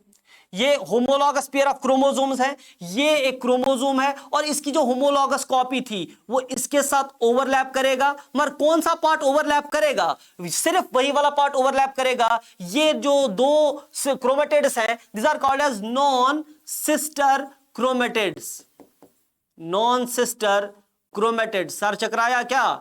नहीं सर, नहीं चकराना चाहिए, ये बेसिक चीजें हैं, आपने ऑलरेडी पढ़ी हुई हैं। ये होमोलॉगस पेयर ऑफ क्रोमोसोम है, ये और ये क्रोमेटिड आपस में सिस्टर क्रोमेटिड्स हैं, ये और ये आपस में सिस्टर क्रोमेटिड्स हैं, मगर इस क्रोमोसोम का ये वाला क्रोमेटिड और इस होमोलॉगस पेयर वाले क्रोमोसोम का ये वाला क्रोमेटिड, ये दोनों आपस में नॉन सिस्टर हैं। इन दोनों के बीच में जो क्रॉसिंग ओवर हो गया, इसके बीच में इन्होंने अपना जेनेटिक मटेरियल क्या किया? एक्सचेंज, यानी अपने जीन्स को एक्सचेंज कर लिया, राइट, ओके। सो ये जो जेनेटिक मटेरियल एक्सचेंज किया, उसके बाद जो ये दोनों अलग हो गए ना, ओके, कल तलक अपना भी था एक आशिया, आज तिनके से जुदा तिनका हुआ। पता नहीं आज क्या हो गया, सिर्फ शायरी याद आ रही है, ओके। ये जो दोनों क्रोमोसोम्स अलग हो गए ना पैकाइटीन के बाद, ओके, पैकाइटीन में क्रॉसिंग ओवर हो गया, उसके बाद धीरे धीरे क्या हो गया, ये अलग हो गए, पर अब इसके ऊपर इसके जीन्स हैं, अब इसके ऊपर इसके जीन्स हैं। इसका मतलब यह है इन होमोलॉगस पेयर ऑफ क्रोमोसोम्स के पास कुछ जीन्स ऐसे हैं जो इन्होंने एक दूसरे के साथ एक्सचेंज किए, बन गई ना नई कॉम्बिनेशन। सो ये भी एक नई कॉम्बिनेशन बन गई। इसके अलावा हमारे पास 23 पेयर्स ऑफ क्रोमोसोम्स हैं। क्या है? ये एक पेयर ऑफ क्रोमोसोम है, ये दूसरा पेयर ऑफ क्रोमोसोम है, इसी तरह से हमारे पास 23 पेयर्स ऑफ क्रोमोसोम्स हैं, right. So 23 pairs of chromosomes. आगे जब जाएंगे, जब माइटोसिस करेंगे, जब मियोसिस करेंगे, सो कितनी कॉम्बिनेशंस पॉसिबल हैं, ओके, वो आपको अंदाजा ही नहीं है। बहुत सारी ये कॉम्बिनेशंस पॉसिबल हैं इन क्रोमोसोम्स की हो जाएंगी, ठीक है ना। सो इसका मतलब जब जाइगोट बनेगा, जाइगोट में कॉम्बिनेशन किस तरह की हो जाएगी इन क्रोमोसोम्स की, यानी होमोलॉगस पेयर्स की, सो वो कॉम्बिनेशन भी इसको एक जिसको देते हैं डाइवर्सिटी देते हैं। सो डाइवर्सिटी इनमें है, तो इसका मतलब जेनेटिक रिकॉम्बिनेशन है। ये रिकॉम्बिनेशन, हमारा जेनेटिक मेकअप हमेशा से रिकम्बाइन हो रहा है, नई नई कॉम्बिनेशंस बनाता जा रहा है, बनाता जा रहा है, बनाता जा रहा है। इसीलिए पेरेंट और चाइल्ड एक दूसरे का क्लोन नहीं होता, पेरेंट और चाइल्ड एक दूसरे का कंप्लीट कॉपी नहीं, कंप्लीट जेरोक्स कॉपी नहीं होता, कुछ तो फर्क होता है। It is because of genetic recombination. So genetic recombination भी इक्विलिब्रियम को डैमेज कर रहा है। इसका मतलब अगर इक्विलिब्रियम को डैमेज किया तो मतलब वेरिएशन हो रहा है पॉपुलेशन में। अगर पॉपुलेशन में वेरिएशन हो गया तो मतलब पॉपुलेशन इवॉल्विंग है, नॉन इवॉल्विंग नहीं है। सो पहले ही आपको बोला गया था हार्डी-वेनबर्ग इक्विलिब्रियम वैलिड है for non evolving population. Okay, now genetic drift, ये हम आगे पढ़ेंगे। It is the particular change in the gene frequencies, certain change in the genetic gene frequency। एक particular gene की frequency अचानक से change हो गई, increase हो गई, decrease हो गई, क्यों हो गई आगे देखा जाएगा। इसको मुझे थोड़ा डिटेल में समझाना है। जीन माइग्रेशन, इसका मतलब एक पॉपुलेशन से एक कंप्लीट ग्रुप ऑफ ऑर्गेनिज्म चले गए दूसरी जगह। जब वो चले गए तो ये कंप्लीट पॉपुलेशन का एक ग्रुप जो है, इस पॉपुलेशन के मैक्सिमम नंबर ऑफ इंडिविजुअल्स ये यहां से चले गए, तो पॉपुलेशन में एक सिग्निफिकेंट चेंज आ गया। जब पॉपुलेशन में सिग्निफिकेंट चेंज आ गया, यहां पर जो फ्रीक्वेंसीज पहले थी ओरिजिनली, वो फ्रीक्वेंसीज भी डिसरप्ट हो गई। तो इसका मतलब फ्रीक्वेंसीज डिसरप्ट हो गई, इक्विलिब्रियम डैमेज हो गया। नेचुरल सिलेक्शन अगर हो गया, इसका मतलब नेचुरल सिलेक्शन क्या है वो भी मैं थोड़ा आगे आपको समझाऊंगा। ये 5 कंडीशंस ऐसी हैं जो 5 कंडीशंस हार्डी-वेनबर्ग के इक्विलिब्रियम को डिसरप्ट करेंगी। ये हार्डी वेनबर्ग इक्विलिब्रियम अब मेंटेन नहीं रहेगा। एलील का जो फ्रीक्वेंसी था, मैंने पहले क्या कहा था, एलील के पास एक इनर्शिया है। Allele does not want to change its frequency generations after generations. ये चाहता है कि मेरी फ्रीक्वेंसी 1000 जनरेशन के बाद भी यही रहे, इसी को इक्विलिब्रियम बोलते हैं। मगर अगर ये कंडीशन हो गए, म्यूटेशन हो गया, जेनेटिक रिकॉम्बिनेशन हो गया, जेनेटिक ड्रिफ्ट हो गया, जीन माइग्रेशन हो गया, नेचुरल सिलेक्शन हो गया, उसकी वजह से क्या होगा, उसकी वजह से बेटा ये इनर्शिया ब्रेक होगा, जीन फ्रीक्वेंसी चेंज होंगी। जीन फ्रीक्वेंसी चेंज हो गई मतलब वेरिएशन आएगी, वेरिएशन आ गई तो मतलब पॉपुलेशन इवॉल्व करेगी, इवोल्यूशन हो जाएगा। आगे बढ़ो। मैंने कहा था नेचुरल सिलेक्शन मुझे डिटेल में समझाना और जेनेटिक ड्रिफ्ट समझाना। नेचुरल सिलेक्शन क्या है वो हम पढ़ चुके हैं।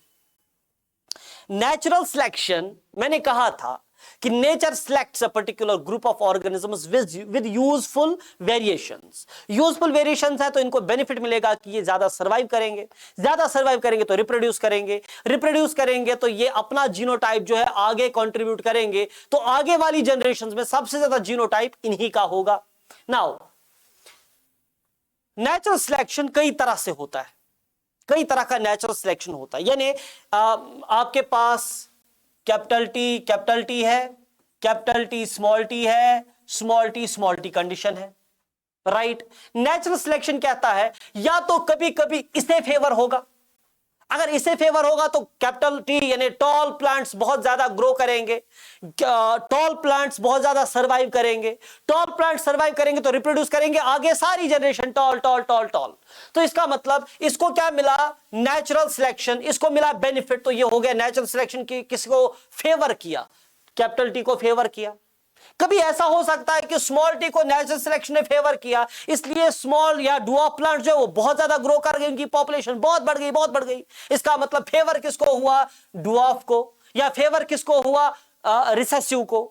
कभी कभी ऐसा होता है कि मीन जो फॉर एग्जांपल ये ट्रेट है, मीन ट्रेट यानी for example heterozygous condition trait, heterozygous condition को मिलता है ज्यादा कभी कभी बेनिफिट। इसका मतलब ये वाले capital T small T heterozygous condition वाला ज्यादा पॉपुलेशन में बढ़ेगा और इन दोनों को ज्यादा बेनिफिट नहीं मिलेगा। मगर कैपिटल टी स्मॉल टी पे ये समझाना मुश्किल है। क्यों? क्योंकि यहां पर कैपिटल टी भी टॉल है, कैपिटल टी स्मॉल टी भी टॉल है, इसलिए यहां पर मुझे आपको डिफरेंट एग्जांपल्स देनी होंगी। एक एक एग्जांपल पढ़ेंगे और बात खत्म।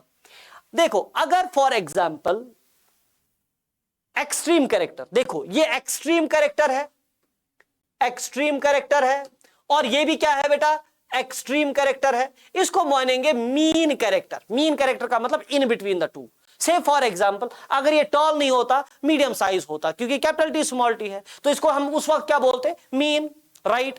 सो अगर एक्सट्रीम कैरेक्टर्स जो है वो फेवर हो गए, दोनों में से कोई एक एक्सट्रीम जो कैरेक्टर्स या ट्रेड्स हैं वो फेवर हो गए नेचुरल सिलेक्शन में, उनकी पॉपुलेशन बढ़ गई, तो ये एक तरह का नेचुरल सिलेक्शन है।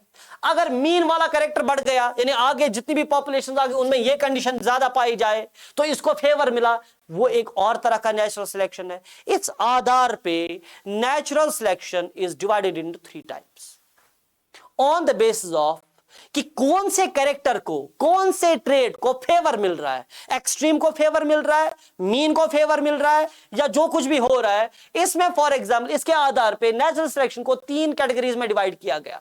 एक हो गया स्टेबलाइजिंग सिलेक्शन या stabilising natural selection. Stabilising natural selection को हम बोलते हैं बैलेंस्ड नेचुरल सिलेक्शन। इसको हम दूसरा नाम क्या बोलते हैं, बैलेंस्ड नेचुरल सिलेक्शन। मतलब बैलेंस है। बैलेंस क्यों? देखो selection in this process, in this type of natural selection, selection favours mean characters like for example average height over the extreme trait tall and dwarf. Say for example अगर यहां capital, वैसे तो pea plant में capital T small T means tall, पर अगर मैं मानूं कोई दूसरा प्लांट है, इसमें कैपिटल टी स्मॉल टी का मतलब होता है medium size, medium height of the plant. Natural selection हो गई, मगर हमने देखा नेचुरल सिलेक्शन की वजह से, किसी कारण नेचुरल सिलेक्शन की वजह से ना ही डुआफ प्लांट्स, एक पर्टिकुलर प्लांट के ना ही डुआफ वाले ग्रो कर रहे ज्यादा, ना ही डुआफ वाले ज्यादा आगे पॉपुलेशन में बढ़ रहे, और ना ही टॉल वालों की पॉपुलेशन बढ़ रही है। ये मीडियम साइज या मीडियम हाइट वाले प्लांट्स की पॉपुलेशन बढ़ रही है, बहुत ज्यादा बढ़ रही है, बढ़ रही। इसका मतलब मैं कहूंगा नेचुरल सिलेक्शन हो गई, मगर उस नेचुरल सिलेक्शन में फेवर मिला मीन कैरेक्टर को। So such type of natural selection is stabilising या बैलेंस्ड, क्योंकि इसमें कैपिटल टी को जितना फेवर मिला स्मॉल टी को भी उतना ही फेवर मिला। ये बैलेंस्ड है, स्टेबलाइजिंग है। अगर मैं इसको ग्राफ में समझाऊंगा, ये जो फिगर 6.8 है आपके एनसीईआरटी के पेज नंबर 120 से निकाली गई है। तो इसका मतलब इस पेज पे ये जो ग्राफ्स है आपके पास, अगर फॉर एग्जांपल ये फिनोटाइप है, मैं जरा देखूं, यहां पर नीचे लिखा हुआ है ए वाला जो है ये स्टेबलाइजिंग पीक है या स्टेबलाइजिंग पर्टिकुलर नेचुरल सिलेक्शन का ग्राफ है। ग्राफ जो ए वाला है ये, फॉर एग्जाम्पल अगर हम इस साइड में जाएंगे तो यहां पर होगा फॉर एग्जाम्पल ड्वार्फ ट्रेट या रिसेसिव ट्रेट। अगर हम आगे बढ़ेंगे तो यह है डोमिनेंट ट्रेट, ठीक है ना। यहां पर कौन सा वाला ट्रेट है, अगर मैं इसको साफ साफ लिखूं, क्योंकि हो सकता है कि इसका आपको बाद में पीडीएफ मिले। ओके, नाउ यहां पर है फॉर एग्जाम्पल रिसेसिव ट्रेट और यहां पर है डोमिनेंट ट्रेट। अगर मैं फॉर एग्जाम्पल इसी केस में tall, dwarf and medium size ले जाओ तो मान लो ये कैपिटल टी ये स्मॉल टी है, राइट, ये कैपिटल टी है, राइट, और ये क्या है बेटा, ये यहां पर है कैपिटल टी स्मॉल टी। तो आप देखो ग्राफ बढ़ रहा है। अगर मैं नंबर ऑफ प्रोजेनी देखूं तो पीक बढ़ रहा है किधर, रिसेसिव में पीक नहीं बढ़ा, डोमिनेंट में पीक नहीं बढ़ा, बीच में पीक बढ़ रहा है। ये बीच में जो पीक बढ़ रहा है ये है मीन कैरेक्टर। तो फेवर किसको मिला, मीन कैरेक्टर को। सो इस तरह का ग्राफ आपको मिलेगा, ए टाइप का ग्राफ आपको मिलेगा, ये टाइप ऑफ ग्राफ आपको मिलेगा जो आपके एनसीईआरटी में लिखा हुआ है। तो ये कौन सा वाला कैरेक्टर, ये कौन सा वाला नेचुरल सिलेक्शन है, ये है स्टेबलाइजिंग नेचुरल सिलेक्शन। दूसरा नेचुरल सिलेक्शन जो है ये है डायरेक्शनल। डायरेक्शनल का मतलब है ये जरूरी नहीं है कि टॉल वाले को बेनिफिट मिल रहा है, स्मॉल टी को बेनिफिट मिल रहा है या कैपिटल टी को बेनिफिट मिल रहा है। क्वेश्चन है कि दोनों में से एक ही को बेनिफिट मिलता है। यानी ऐसी नेचुरल सिलेक्शन हो गई जिसमें सिर्फ टॉल प्लांट्स बढ़ रहे हैं, टॉल प्लांट्स को ही सिर्फ उनकी पॉपुलेशन या प्रोजेनी बढ़ रही है और आगे जितनी भी पॉपुलेशन बन रही है वो टॉल टॉल टॉल टॉल, इसको बोलेंगे डायरेक्शनल। इसको क्या बोलेंगे, डायरेक्शनल, राइट। या दूसरा एक कंडीशन लेंगे जिसमें फॉर एग्जांपल ड्वार्फ वाला ही बढ़ रहा है, यानी small T. Okay, small T की पॉपुलेशन बढ़ रही है। इसका मतलब यह हुआ कि पीक जो है वो होगा टुवर्ड्स द टॉल या टुवर्ड्स द डॉर्फ। जो एवरेज साइज के होंगे वो ज्यादा नहीं होंगे, राइट। यानी या तो फॉर एग्जांपल टॉल बढ़ रहा है या तो टॉल वाला बढ़ रहा है, इसका मतलब पीक आगे शिफ्ट हो जाएगा। ओके, पीक आगे शिफ्ट हो जाएगा, या तो टॉल वाला बढ़ रहा है या फिर ड्वार्फ वाला बढ़ेगा, दोनों में से एक। या तो ड्वार्फ में आपको पीक दिखेगा या फिर आपको टॉल में पीक दिखे, दोनों में नहीं। या तो ड्वार्फ में पीक दिखेगा या टॉल में ये पीक दिखेगा। बीच वाला जो मीन है ना उसमें आप पीक नहीं देखोगे, उसमें आप इसको ऊपर स्टीप नहीं देखोगे। यानी जो ग्राफ होगा वो आगे की तरफ या पीछे की तरफ शिफ्ट होगा। तो पता चला दोनों में से एक ही को फेवर मिला। Selection favours either of the extreme characters, extreme character या तो टॉल या तो ड्वार्फ, राइट। सो दोनों में से किसी एक को फेवर मिला, दोनों को नहीं। ओके, जबकि मीन कैरेक्टर को फेवर, ऑब्वियसली क्योंकि दोनों में से एक ही को फेवर मिला, कैपिटल टी को, स्मॉल टी को फेवर नहीं मिला तो मीन कैरेक्टर भी नहीं बढ़ेगा। ओके, या स्मॉल टी को फेवर मिला, टॉल वाले नहीं बढ़ रहे हैं। आई होप कि आपको ये समझ में आ रहा है, ये कहानी नहीं है। मैंने कहा कि यहां पर नेचुरल सिलेक्शन हो गया। नेचुरल सिलेक्शन में पहले पिछले वीडियो में भी डिटेल में समझा चुका हूं। नेचुरल सिलेक्शन में इनको फॉर एग्जांपल कोई ना कोई बेनिफिट मिला, इनका कोई यूजफुल ट्रेट था। Tallness for example, tallness useful trait है, टॉल होने की वजह से इनको कोई सारी प्रॉब्लम्स नहीं हो रही हैं जिनकी वजह से ये ज्यादा सर्वाइव करते हैं, रिप्रोड्यूस करते हैं, प्रोजेनी बढ़ाते हैं, तो इनकी पॉपुलेशन बढ़ रही है टॉल की। या कभी कभी ड्वार्फ के साथ ऐसा हो जाएगा उसको कोई बेनिफिट मिला, आगे बढ़ेंगे। नाउ ये पहले वाले का एग्जाम्पल जो है, मैं एग्जाम्पल दोबारा यहां पे बताना चाहूंगा क्योंकि एग्जाम्पल यहां पे मैंने डियर की मेंशन की है, उसको मैंने अभी आपको बताया नहीं। और यहां फिर उसके बाद ये देखेंगे स्टेबलाइजिंग सिलेक्शन में एग्जाम्पल आती है average weight in the deer. Deer के पास तीन तरह का वेट हो सकता है, या तो ओवरवेट डियर होगा, यानी जेनेटिकली उसको ये होता है कि वो हैवीली बिल्ट होता है, उसका फॉर एग्जांपल वेट बहुत ज्यादा होता है। और दूसरा जिसका मीडियम वेट होता है, एवरेज वेट होता है, ना बहुत ज्यादा भारी है ना बहुत ज्यादा, फॉर एग्जांपल ये जिसको बोलेंगे लाइट वेट है। ओके, और तीसरा हो गया जो बहुत लाइट इन वेट है। जो लाइट इन वेट है उनकी पॉपुलेशन भी कम हो रही है, जो हैवीली बिल्ट है उनकी पॉपुलेशन भी बढ़ रही है, सॉरी कम हो रही है, डिक्रीज हो रही है। सो ना ज्यादा हैवी ज्यादा सरवाइव कर पा रहे हैं, ना ज्यादा लाइट वेट डियर सरवाइव कर रहे हैं, जिनकी एवरेज वेट है वो सरवाइव कर रहे हैं।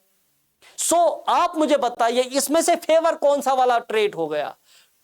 हैवी नो, लाइट नो, दोनों का मीन।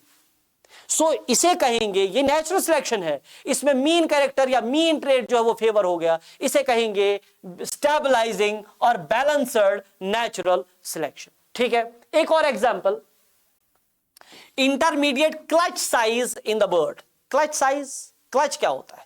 क्लच होता है number of eggs given at a time, इसको बोलते हैं क्लच साइज। ठीक है ना, क्लच साइज, बर्ड पर्टिकुलरली जब एग्स ले करता है तो वो बर्ड जब एग्स ले करता है उनमें वो कितने एग्स एक टाइम में जिसको बोलेंगे ले करेगा, उसको बोलते हैं क्लच साइज। कुछ बर्ड्स ऐसे हैं जिनका, या कुछ ऑर्गेनिज्म्स ऐसे हैं जनरली जिन ऑर्गेनिज्म में क्लच साइज बहुत ज्यादा, thousands of eggs at a time. Okay, कुछ में 1 or 2 eggs at a time, और कुछ में इंटरमीडिएट। तो आप देखोगे जो इंटरमीडिएट क्लच साइज है, ना ज्यादा बहुत ज्यादा एग्स ले कर रहे हैं ना बहुत कम एग्स ले कर रहे हैं, एक average number of eggs given at a time, so average clutch size है, उनका सर्वाइवल रेट ज्यादा है।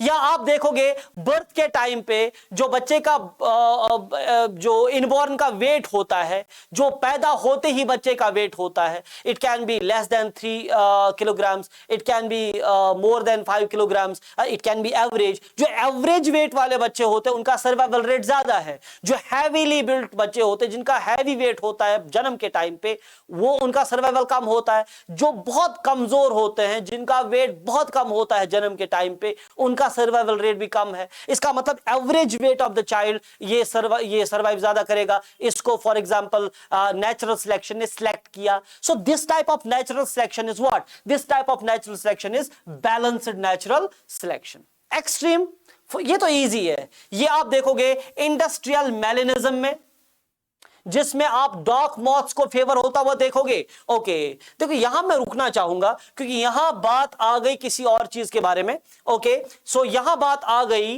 बेटा मॉथ्स के बारे में। ओके, सो एक एक्सपेरिमेंट हुआ था मॉथ्स पे, और कौन सी वाली मॉथ्स थी, यहां मैं आपको मॉथ्स का साइंटिफिक नेम भी बताऊंगा। It was Biston betularia typica, it was Biston betularia typica, और टिपिका बोलो, जो भी बोलना चाहो। ओके,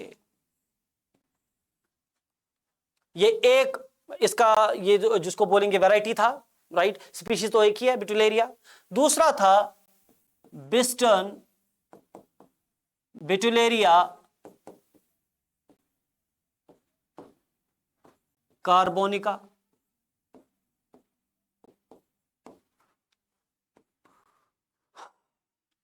ये जो थे ये वाले, ये लाइट कलर्ड थे, ये पेल कलर्ड थे बेसिकली, लेकिन आपकी एनसीईआरटी लिखती है लाइट कलर्ड, डार्क नहीं थे। और कार्बोनेरिया जो थे ये डार्क कलर्ड थे, डार्क कलर्ड थे। ठीक है ना, इनका डार्क कलर था। ये आपके एनसीईआरटी में ये एग्जांपल लिखा हुआ है, इसलिए इंपॉर्टेंट है। तो देखो अगर हम यहां पर देखेंगे, यहां पर ये क्या बोल रहा है, industrial melanism favouring dark moths, right, which is Biston Butyleria typica, okay, over the light ones, that is Biston Butyleria carbonaria, okay, carbonaria, sorry, okay. So यहां पर मैं आपको बताना चाहूंगा, यहां पर हुआ क्या था। हो सकता है कि इसमें लिखने में जैसे यहां पर है डार्क मॉथ का लिखा हुआ है टिपिका, ये टिपिका नहीं है, ये कार्बोनेरिया है। और अगर लाइट वन का लिखा हुआ है यहां कार्बोनेरिया, तो ये कार्बोनेरिया नहीं है, लाइट वन कौन है? टिपिका। तो इसीलिए इस वाले स्लाइड को आप गौर से देखिए, इसमें मैंने सही लिखा है कार्बोनेरिया, कार्बोनेरिया। ये थोड़ा सा हो गया था typing error. Okay, so Biston betularia typica it is light coloured moth, Biston, betularia, carbonaria dark coloured moth. अब देखो इसमें होता क्या है, यहां पर जो इंडस्ट्रियलाइजेशन हो गई, मैं क्रक्स समझाऊंगा, पूरे एक्सपेरिमेंट को मैं रिवाइज नहीं करूंगा।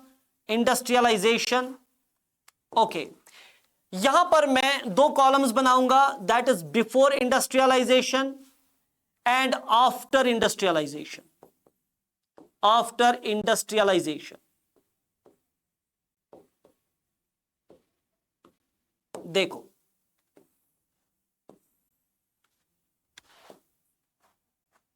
राइट, बिफोर इंडस्ट्रियलाइजेशन क्या हुआ एंड आफ्टर इंडस्ट्रियलाइजेशन क्या हुआ, सनती इनकलाब जिसको आप उर्दू में बोलते हो। देखो 1900s की शुरुआत से पहले पहले, राइट, 1800s में इंडस्ट्रीज इतनी ज्यादा नहीं थी, राइट। सो जब इंडस्ट्रीज इतनी ज्यादा नहीं थी तो पोल्यूशन नहीं था। जब पोल्यूशन नहीं था तो जो पेड़ हुआ करते थे, ओके, जो पेड़ हुआ करते थे, इन पेड़ों के ऊपर लाइकन्स जमा हो जाते थे, या लाइकन्स की एक परत बनती थी, लाइकन्स की एक लेयर बनती थी। लाइकन्स की क्या बनती थी? लेयर। जब लाइकन्स की लेयर बन गई, अब यहां से बटरफ्लाइज भी आ रही थी। जब बटरफ्लाइज आ रही थी या मॉथ्स आ रही थी, ये जो मॉथ्स आ रही थी, इनका अगर मैं कलर यहां पर थोड़ा सा मैं चेंज करना चाहूंगा, ओके, सो दैट आपको ये दिखे,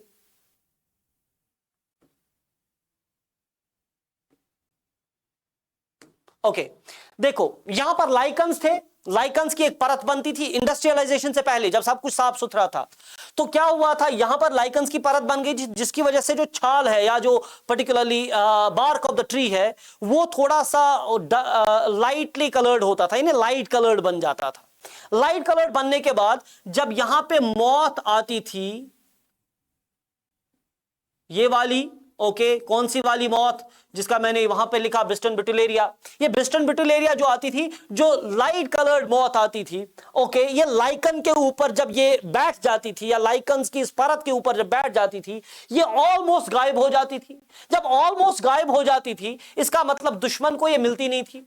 जब दुश्मन को ये मिलती नहीं थी तो इसको खाया नहीं जा रहा था। इसके बरक्स दूसरी एक इसकी वैरायटी थी जो इतनी किस्मत वाली नहीं थी। मैं ब्लू यहां पे यूज करूंगा, लेकिन आई होप कि आपको ये दिखे। दूसरी एक मॉथ है, ओके, ये वाली मॉथ डार्क है, आपको भी नहीं दिख रही है लगभग, ओके, इसका मतलब इसको देखना मुश्किल हो रहा था, ओके।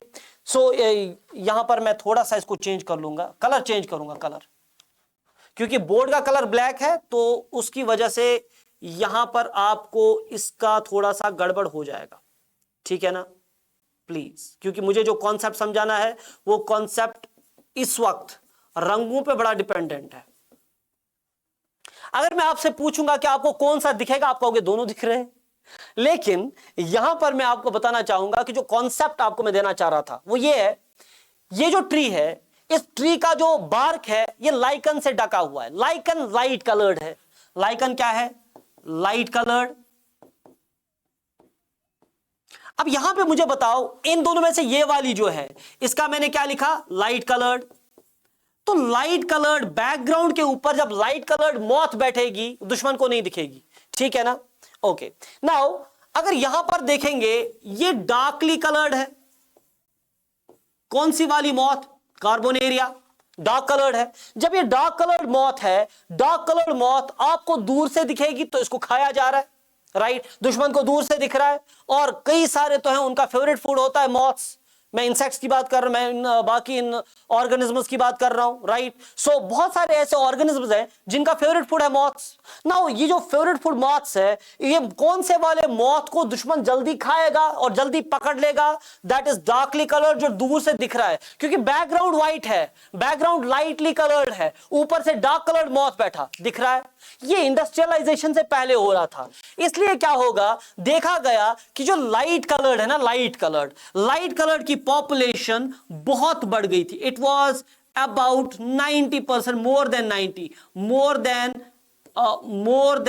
90%। यहां पर मैं इसको थोड़ा सा साफ साफ लिखूंगा, सो दैट, मैंने पहले ही कहा कि ये दिखना भी चाहिए। पॉपुलेशन जो इनकी थी वो थी अबाउ 90%, अबाउट 99% पॉपुलेशन किनकी थी? लाइट कलर्ड मॉथ, क्योंकि ये दिखते ही नहीं थे ना दुश्मन को। जब दुश्मन को दिखते ही नहीं थे तो इसका मतलब दुश्मन इसको इजीली खा नहीं पा रहा था। दुश्मन किसको इजीली टारगेट करता था? जो दिखता था, that is dark coloured moth. After industrialisation क्या हुआ? आफ्टर इंडस्ट्रियलाइजेशन जो पेड़ थे ना वो पहले लाइकन से खाली हो गए, क्योंकि बेटा इंडस्ट्रियलाइजेशन में जो धुआं हो गया, बाकी चीजें होगी, पोल्यूटेंट्स हो गए, एयर पोल्यूशन हो गया, उस एयर पोल्यूशन की वजह से लाइकन सर्वाइव नहीं कर रहे थे। जब लाइकन सर्वाइव नहीं कर रहे थे तो अब मुझे बताओ ये जो बार्क ऑफ द ट्री है ये किस कलर का होगा? ये डार्कली कलर्ड होगा। क्या होगा? क्योंकि ब्राइट कलर एक ऐसे था, लाइट कलर एक ऐसे था, बिकॉज ऑफ लाइकन। लाइकन गया, कलर गया, इसका मतलब ये क्या है? ये डार्कली कलर्ड है। अब इस पर दो किस्म की मॉथ्स दोबारा बैठी। ओके, जब दो किस्म की मॉथ्स बैठी, एक बैठी डार्कली कलर्ड, ये डार्क मॉथ है, और दूसरी कौन बैठी बेटा? दूसरी मॉथ जो बैठी यहां पर,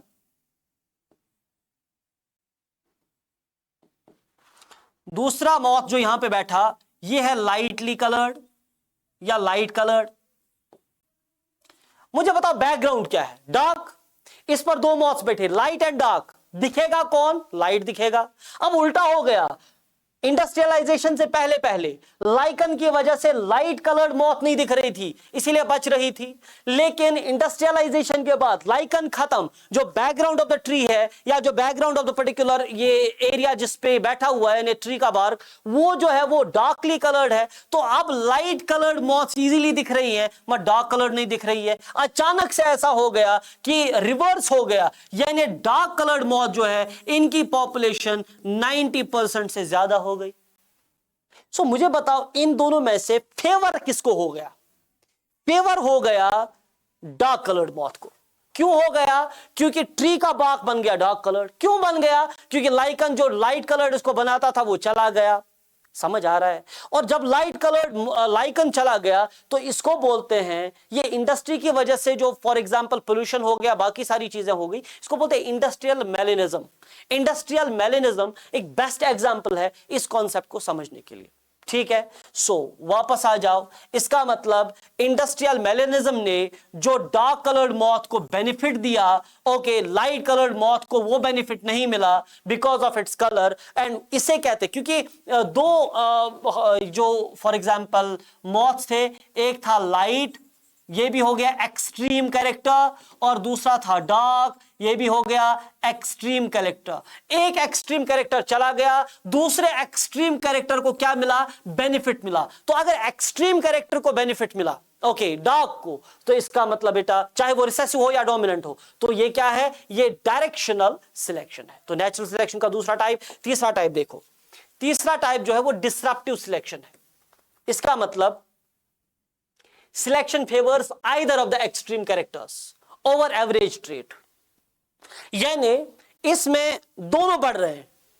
फॉर एग्जाम्पल इसमें टॉल भी बढ़ रहा था, डॉ भी बढ़ रहा था, इनकी पॉपुलेशन भी बढ़ रही, इनकी पॉपुलेशन भी बढ़ रही है, लेकिन जो मीडियम साइज वाले प्लांट्स हैं उनकी पॉपुलेशन बढ़ नहीं रही है। इसको बोलते हैं डिसरप्टिव, जो दोनों डायरेक्शंस में चल रही है। ओके, जो डोमिनेंट कैरेक्टर्स को भी बढ़ा रहा है एक्सट्रीम कैरेक्टर, जो रिसेसिव कैरेक्टर को भी बढ़ा रहा है, इनकी पॉपुलेशन को भी बढ़ा रहा है एक्सट्रीम कैरेक्टर, लेकिन बीच वाला जो इंटरमीडिएट है उसको नहीं बढ़ा रहा है, उनकी पॉपुलेशन कम हो रही है। सो नेचर ने सिलेक्ट किया दो एक्सट्रीम कैरेक्टर्स को, लेकिन बीच वाले इंटरमीडिएट कैरेक्टर को उसने डिसरप्ट कर दिया, खत्म कर दिया।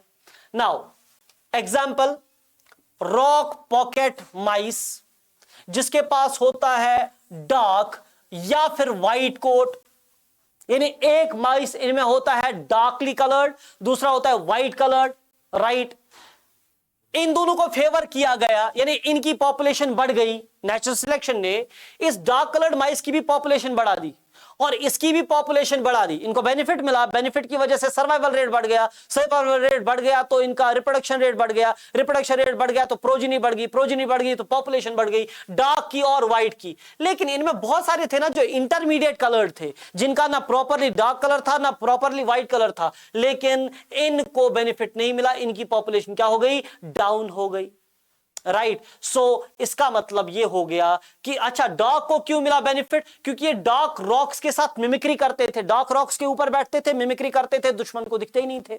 और जो लाइटली कलर्ड थे ये सैंडी एरियाज में जाते थे, रेत वाले एरिया में, रेतीले एरिया में जा रहे थे और रेत के ऊपर ये छुप जाते थे, क्योंकि रेत का इनका कलर थोड़ा थोड़ा सेम था, ये लाइटली कलर्ड थे, तो ये भी दुश्मन को नहीं दिखते थे। तो ना तो डार्क दिख रहे थे ना ये लाइटली कलर्ड दिख रहे थे। अब जो डिफरेंट कलर के थे, जो जिनके अलग अलग कलर्स थे, इंटरमीडिएट कलर्स, ना पूरी तरह से लाइट ना पूरी तरह से डार्क, बेटा उनके पास ये सुविधा नहीं थी, ये बेनिफिट नहीं था, उनको दुश्मन इजीली खा रहे थे, पॉपुलेशन घट गई। इसका मतलब बेनिफिट दो एक्सट्रीम कैरेक्टर्स को मिला, इंटरमीडिएट को नहीं मिला। इसको डिसरप्टिव सिलेक्शन बोलते हैं।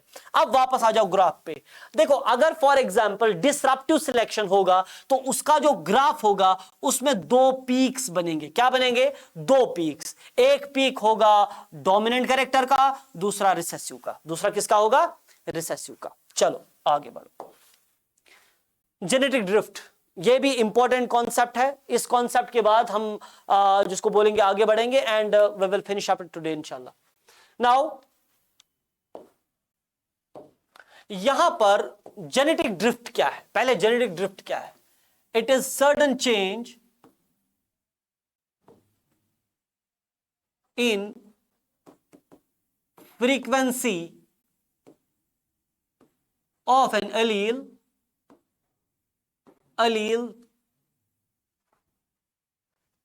in relation with other alleles, in relation with other alleles। इसका मतलब बाकी एलील्स के मुकाबले में किसी एक एलील को या एक ग्रुप ऑफ एलील्स को क्या मिलता है? बेनिफिट मिलता है। अगर एक कैरेक्टर की बात करेंगे तो एक एलील को क्या मिला? बेनिफिट मिला। ओके, वो आगे बढ़ा। पर ये नेचुरल सिलेक्शन नहीं है। नेचुरल सिलेक्शन में बात कुछ और थी। नेचुरल सिलेक्शन में ये था कि इनको एक यूजफुल ट्रेट था, उस यूजफुल ट्रेट की, डार्क कलर्ड माइस, यूजफुल ट्रेट। यूजफुल ट्रेट क्या है? डार्क कलर्ड है तो ये रॉक के ऊपर छुप जाएगा, हो गया useful character, useful trait. Okay, और अगर फॉर एग्जांपल हम देखेंगे लाइटली कलर्ड माइस, लाइटली कलर्ड माइस के पास एक कैरेक्टर है कि लाइट कलर्ड है, अब ये हो गया ट्रेट, ये यूजफुल ट्रेट है। क्यों? क्योंकि सैंड के एरिया में छुप जाएगा। इनके पास एक पर्टिकुलर यूजफुल ट्रेट है जिसकी वजह से नेचर ने इनको सिलेक्ट किया। ये समझ में आ रहा है? मगर यहां पर बेटा ऐसा नहीं है, ये नेचुरल सिलेक्शन नहीं है। ये फॉर एग्जांपल कभी कभी तो ये अनएक्सप्लेन्ड होता है कि क्यों हो गया इसका फ्रीक्वेंसी चेंज। नाउ दो ऐसे पैटर्न्स हैं जिनसे हमें समझ में आएगा कि जेनेटिक ड्रिफ्ट कैसे होता है। जेनेटिक ड्रिफ्ट के दो मैकेनिज्म्स हैं, यानी दो पर्टिकुलर टाइप्स हैं। एक हो गया बॉटल नेक इफेक्ट। ये जेनेटिक ड्रिफ्ट जो है ये रिजल्ट होता है because of drastic reduction in the population.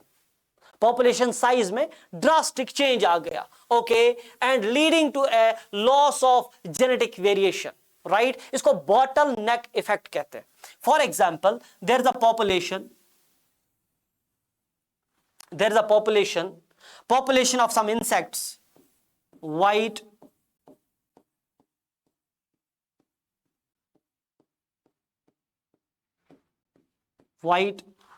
और इनमें बहुत सारे ऑर्गेनिजम्स है जो पैरेट कलर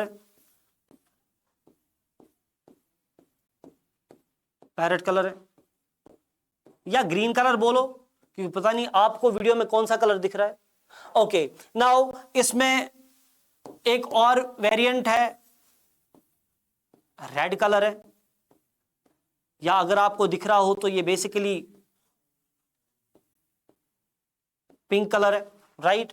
ओके, नाउ मान लो यहां पर जो कलर्स हैं, फॉर एग्जाम्पल यहां पर 30% व्हाइट है,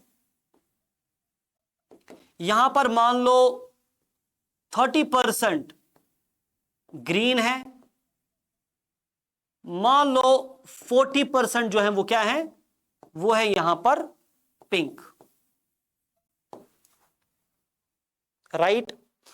अब हुआ ये कि कोई कैलेमिटी आ गई, भूचाल आ गया, सुनामी आ गई, तूफान आ गया, जो भी आ गया, और उसकी वजह से ये वाला जो पॉपुलेशन है, इतना पॉपुलेशन जो कट ऑफ हो गया, खत्म हो गया, मर गया, डैमेज। सो मान लो ये जो 30% तो ग्रीन थे, इनमें से 10% खत्म हो गए, मर गए। और ये जो पिंक थे ना, इनमें से 30% यानी टोटल 40% थे, 30% चले गए, खत्म हो गए। अब 30% ग्रीन थे, उनमें से 10% तो खत्म हो गए, मर गए, बचा क्या 20%, राइट। सो इसका मतलब, या अगर इंडिविजुअल्स का नंबर देखेंगे, अगर 30,000 व्हाइट थे, 30,000 ग्रीन थे, 40,000 पिंक थे, इनमें मान लो 10,000 ग्रीन चले गए, मर गए कैलेमिटी में, क्योंकि वो कलर देख के तो नहीं मारेगा ना कि चलो इसके 10 मरेंगे, इसके 10 और इसके 10 बराबर बैलेंस होना चाहिए और मैं चला। ओके, सुनामी देखती नहीं है कितने मरे और कौन कौन मरा। इसका मतलब जो भी तूफान आएगा, कैलेमिटी आएगा, मैटर ऑफ चांस है। इन जिन जिन एरियाज में ये वाले पाए गए थे, वो एरिया खत्म हो गया, वैनिश हो गया, तो यही वाले मर गए। फॉर एग्जाम्पल मान लो सारे पिंक ही मर गए, या मान लो सारे ग्रीन ही मर गए। सो जब इनमें से एक कंप्लीटली वैनिश हो गया, तो मुझे बताओ जीन फ्रीक्वेंसी सेम रहेंगी? नहीं, इस पॉपुलेशन में एलिलिक फ्रीक्वेंसी चेंज हो गया, राइट। मैं इसको इन टर्म्स ऑफ नंबर लिखूंगा सो दैट इजी हो जाए। चलो 30,000 क्या थे? व्हाइट थे, ओके। और अगर 30,000 क्या थे? ग्रीन थे। और अगर फॉर एग्जाम्पल 40,000 क्या थे? पिंक थे। तो मैंने आपसे कहा इन 40,000 से 30,000 तो मर गए, 30,000 डेड, और इनमें से 10,000 डेड। तो क्या व्हाइट, ग्रीन और पिंक इन एलील्स की या इन ट्रेड्स की जो फ्रीक्वेंसी है, जो परसेंटेज प्रेजेंस है, वो सेम रहेगी? नहीं, चेंज हो गई। मगर इसे कहेंगे जेनेटिक ड्रिफ्ट। अब कौन सा होगा, ये किस्मत की बात है। किस्मत में लिखा था वैनिश होना, हो गया। तो इसको समझाया गया इस तरह से, जैसे हमारे पास बॉटल है और इस बॉटल में बहुत सारे पेबल्स हैं या मार्बल्स हैं, और इन मार्बल्स के बहुत सारे कलर्स हैं, राइट। बहुत सारे कलर्स हैं, व्हाइट कलर मार्बल्स हैं, या इनमें पिंक कलर मार्बल्स हैं। चलो यहां पर पिंक कलर मार्बल्स हैं, राइट, ओके। और यहां पर for example green colour marbles हैं। तो जब हम इस फॉर एग्जाम्पल अगर हम इस बॉटल को उल्टा कर लेंगे, तो सबसे पहले बाहर कौन आएगा? प्रोबेबिलिटी के हिसाब से जो पहले होगा बाहर आएगा। पिंक पहले होगा, पिंक बाहर आएगा। ग्रीन पहले होगा, ग्रीन बाहर आएगा। सो इसका मतलब कौन सा ग्रुप ऑफ पॉपुलेशन बाहर चला गया, मर गया, ये मैटर ऑफ चांस है, मैटर ऑफ प्रोबेबिलिटी है। जिस तरह से बॉटल में कंट्रोल नहीं है कि मैं चाहता हूं व्हाइट ही पहले बाहर आ जाए, मैं चाहता हूं पिंक ही पहले बाहर आ जाए, वैसे ही इसमें it's called as bottleneck effect. ये बॉटल नेक इफेक्ट कहां पर पाया गया? For example northern elephant seals in 19th century. 19th century में जो नॉर्दर्न एलिफेंट सील्स थे, एलिफेंट सील्स का पॉपुलेशन धीरे धीरे कम हो गया। क्यों? Because of poaching. Because of poaching इनकी पॉपुलेशन लैक्स में थी। क्या थी? इनकी पॉपुलेशन लैक्स में थी, लाखों में। जब इनकी पॉपुलेशन लाखों में थी तो बेटा एक के जीन्स, एक के एलील्स, दूसरे के और लाखों के एलील्स, इनमें कितनी वेरिएशन होगी? Different variation. इसमें बहुत सारे ट्रेमेंडस वेरिएशन या वेरिएंट्स थे। इसका मतलब इनकी वेरिएशन कमाल की थी, इनकी डाइवर्सिटी कमाल की थी। लेकिन पोचिंग होते होते होते होते ये लेस देन 100 बच गए, लेस देन 100, 100 से भी कम। और 100 से भी कम जब ये बच गए तो बाद में गवर्नमेंट को पता चला, या फॉर एग्जाम्पल इन दुनिया भर की इन यूएन और बाकी सारी इन ऑर्गेनाइजेशंस को पता चला कि इन सील्स की तो पॉपुलेशन बढ़ गई और घट गई और 100 से भी कम हो गई। तो इन्होंने क्या किया? इन्होंने इन 100 को अब निकाला, ये 100 ही है ना, और इनको फॉर एग्जाम्पल इनको पोचिंग से बचा लिया। कैसे? लॉज बना लिए, ओके, जो इनको मारेगा उसको इतनी सजा होगी, इतना फाइन होगा वगैरह। तो जब लॉ स्ट्रिक्ट हो गया, लोग इनकी पोचिंग करना बंद कर दिए। मगर बेटा अब जितनी भी पॉपुलेशन इस वक्त इन एलिफेंट सील्स की है वो इन 100 की प्रोजिनी है, इन्हीं 100 की। और इन 100 में कितने जीन्स थे? ओ बेटा कहां 1 लाख या 10 लाख या 5 लाख सील्स का वेरिएशन या वैरायटी और डाइवर्सिटी। उसके बाद जहां पर धीरे धीरे कम होके 100 से भी कम हो गए, इनमें क्या वैरायटी होगी? वैरायटी बहुत कम होगी, वेरिएशन कम होगी, डाइवर्सिटी कम होगी, लिमिटेड नंबर ऑफ जीन्स होंगे, लिमिटेड नंबर ऑफ एलील्स होंगे और लिमिटेड फ्रीक्वेंसीज होंगी। और इन्हीं से आगे बढ़ते बढ़ते तो हुआ क्या था? बेसिकली एक ग्रुप ऑफ जो सील्स थे या एक particularly huge number of seals थे वो वैनिश हो गए, खत्म हो गए। ये नेचुरल कैलामिटी कैलेमिटी नहीं, मैन मेड कैलेमिटी थी। और इस मैन मेड कैलेमिटी या मैन मेड डिजास्टर की वजह से इन सील्स का क्या हुआ था, पॉपुलेशन घट गया, खत्म हो गया था। मगर इसमें कौन कौन मरा था? थिक ब्लबर वाला मरा था, थिन ब्लबर वाला मरा था, ये पेल वाला मरा था। नो, इसमें कोई भी ग्रेडिंग नहीं थी, वो जिसको देखते थे मारते थे। ओके, सो इसका मतलब ये हुआ कि इनकी ग्रेडिंग करके नहीं मारा गया, रैंडमली मारा गया। अब जो मरा उसकी किस्मत की बात है, इसको जेनेटिक ड्रिफ्ट बोलते हैं। जब जीन फ्रीक्वेंसीज अचानक से चेंज हो जाए विदाउट एनी पर्टिकुलर सिलेक्शन, ये सिलेक्शन नहीं है। सो ये बॉटल नेक इफेक्ट है। बॉटल नेक इफेक्ट कब कब होता है? जब भी जेनेटिक ड्रिफ्ट होगा उसमें बॉटल नेक इफेक्ट्स के एग्जांपल में हमेशा वो आएंगे जो किसी डिजास्टर की वजह से पॉपुलेशन साइज रिड्यूस हुआ हो। ये बात याद रखना। कभी कभी ट्रिकी क्वेश्चन आता है, वो आपको दो सिचुएशंस देंगे, इनमें से बताओ कि बॉटल नेक इफेक्ट की एग्जांपल कौन सी है। बॉटल नेक इफेक्ट की एग्जांपल वो होगी जिसमें पॉपुलेशन का साइज क्या हुआ है, रिड्यूस हुआ है, कम हुआ है, because of any disaster, because of any disaster. Okay, now ये था बॉटल नेक इफेक्ट। एक और ऐसा ही मजेदार कॉन्सेप्ट है, that is founders effect. Founder effect या फाउंडर्स इफेक्ट, इसमें क्या होता है, यहां पर एक पॉपुलेशन है, राइट इसमें फॉर एग्जाम्पल बहुत सारे लोग हैं, बहुत सारे लोग हैं। ओके, और इन बहुत सारे लोगों में यहां पर कुछ लोग ऐसे हैं, मैं इनको व्हाइट कलर से बनाऊंगा, लेकिन ये व्हाइट कलर्ड लोग नहीं है। ये एक और ट्रेट है। इनमें से कुछ लोग ऐसे हैं जिनका एक खास ट्रेट ये है कि उनका for example blue eye colour है। क्या है ये? मान लो blue eye colour, right, blue eye colour. अब ये ब्लू आई कलर अगर मैं आपको बताऊंगा ना इनकी फ्रीक्वेंसी क्या है, इट्स वेरी लेस फ्रीक्वेंसी, ठीक है ना, वेरी लेस फ्रीक्वेंसी, मान लो 2%, मान लेंगे 2% है। अब कुछ ऐसा हो गया कि इन्होंने माइग्रेट किया किसी और एरिया में, राइट, से फॉर एग्जाम्पल ये पॉपुलेशन का एक छोटा सा एरिया चला गया और इन्होंने दूसरी जगह माइग्रेट कर दिया। मगर जब माइग्रेट किया उसमें तीनों ब्लू आइड लोग चले गए, यानी ये इंसान है, एक जगह रह रहे थे, इन्हें कहा चलो इस आइलैंड पे रहते हैं। ओके, इस आइलैंड पे चले, इसमें बस्ती नहीं है, इसमें कोई नहीं रह रहा, तो ये इस आइलैंड पे चले गए और वहां आबाद हो गए। लेकिन इनमें से तंग कौन आए थे? ये ब्लू आइड आए थे, तंग, इनको बहुत बुली कर रहे थे। मगर इनके साथ एक व्हाइट आइड भी चला गया, व्हाइट आइड भी चला गया, राइट। फॉर एग्जाम्पल मुझे बताइए यहां पर क्या frequency of blue I same है? नहीं, यहां पर ब्लू आई की फ्रीक्वेंसी हाईएस्ट है। ब्लू आई की फ्रीक्वेंसी क्या है? हाईएस्ट, क्योंकि 4 में से 3 क्या है? ब्लू आइड।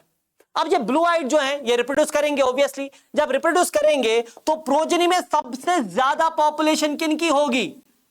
सबसे ज्यादा पॉपुलेशन ब्लू की होगी, ब्लू आइड, राइट। और उसके बाद जो व्हाइट आइड हैं या जो जिनको मैंने व्हाइट से बना लिया, ब्लैक आई हो, कुछ भी हो, इनकी पॉपुलेशन कम होगी। तो मुझे बताइए इस पेरेंट पॉपुलेशन के अंदर जो ब्लू आई कलर की जो फ्रीक्वेंसी थी, क्या इधर भी इस नई पॉपुलेशन में भी वही है? नहीं, यहां पर फ्रीक्वेंसी चेंज है, यहां पर भी फ्रीक्वेंसी में चेंज आ गया, यहां पर भी फ्रीक्वेंसी में चेंज आ गया। पर मुझे बताओ ये चंद लोग जो यहां पर माइग्रेट हो गए थे, इन्होंने ओरिजिनेट किया ना इस नई पॉपुलेशन को, इनको बोलते फाउंडर्स। क्या बोलते हैं इनको?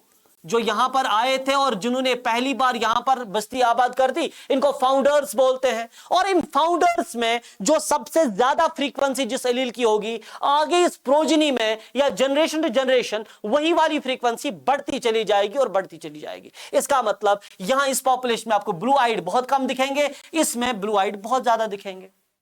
आई होप आपको समझ में आया।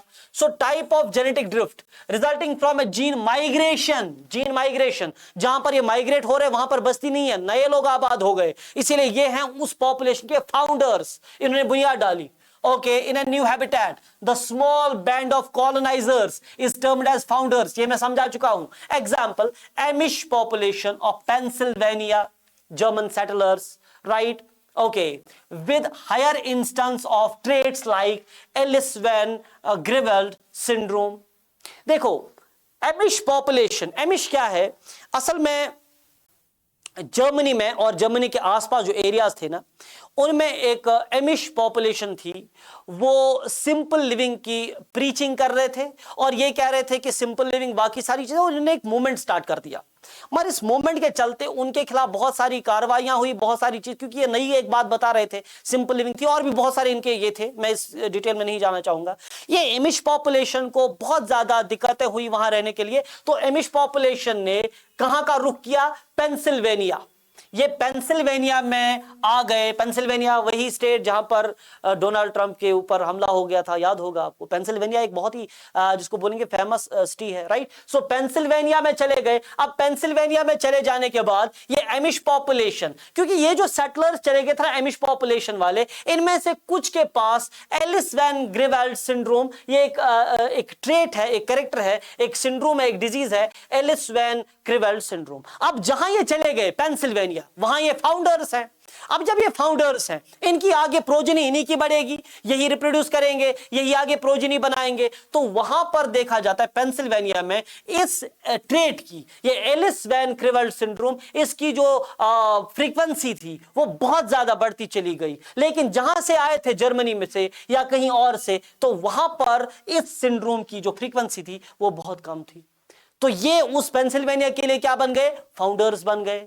और इसे फाउंडर इफेक्ट कहते हैं, क्योंकि इनमें जो ट्रेड्स होंगे, क्योंकि ये स्मॉल ग्रुप है बेटा, जब ये स्मॉल ग्रुप है तो इनमें लिमिटेड जीन्स हैं, लिमिटेड एलील्स हैं, लिमिटेड एलील्स हैं, तो आगे जब प्रोजेनी बढ़ती चली जाएगी, ये स्मॉल वेरिएशन या जिसको बोलेंगे स्मॉल डाइवर्सिटी, इसमें ज्यादा डाइवर्सिटी नहीं है, ये आगे बढ़ता चला जाएगा, बढ़ता चला जाएगा। हाँ, आगे ये हो सकता है कि म्यूटेशन हो जाए, म्यूटेशन होता रहेगा, नए ट्रेड्स आते रहेंगे, नए ये कैरेक्टर्स बिल्डअप होते जाएंगे, उसकी वजह से जो एक्यूमुलेशन ऑफ न्यू ट्रेड्स होगा तो नई स्पीशीज बन जाएगी। मगर यहां पर फिलहाल नई स्पीशीज तो नहीं बनी, लेकिन यह हो गया कि इनमें जो ये ट्रेट था, ओके, एलिस वैन ग्रीवेल्ड सिंड्रोम, तो ये ट्रेट इनमें बहुत ज्यादा पाया जाता है। तो these are the founders, it's called as founder effect.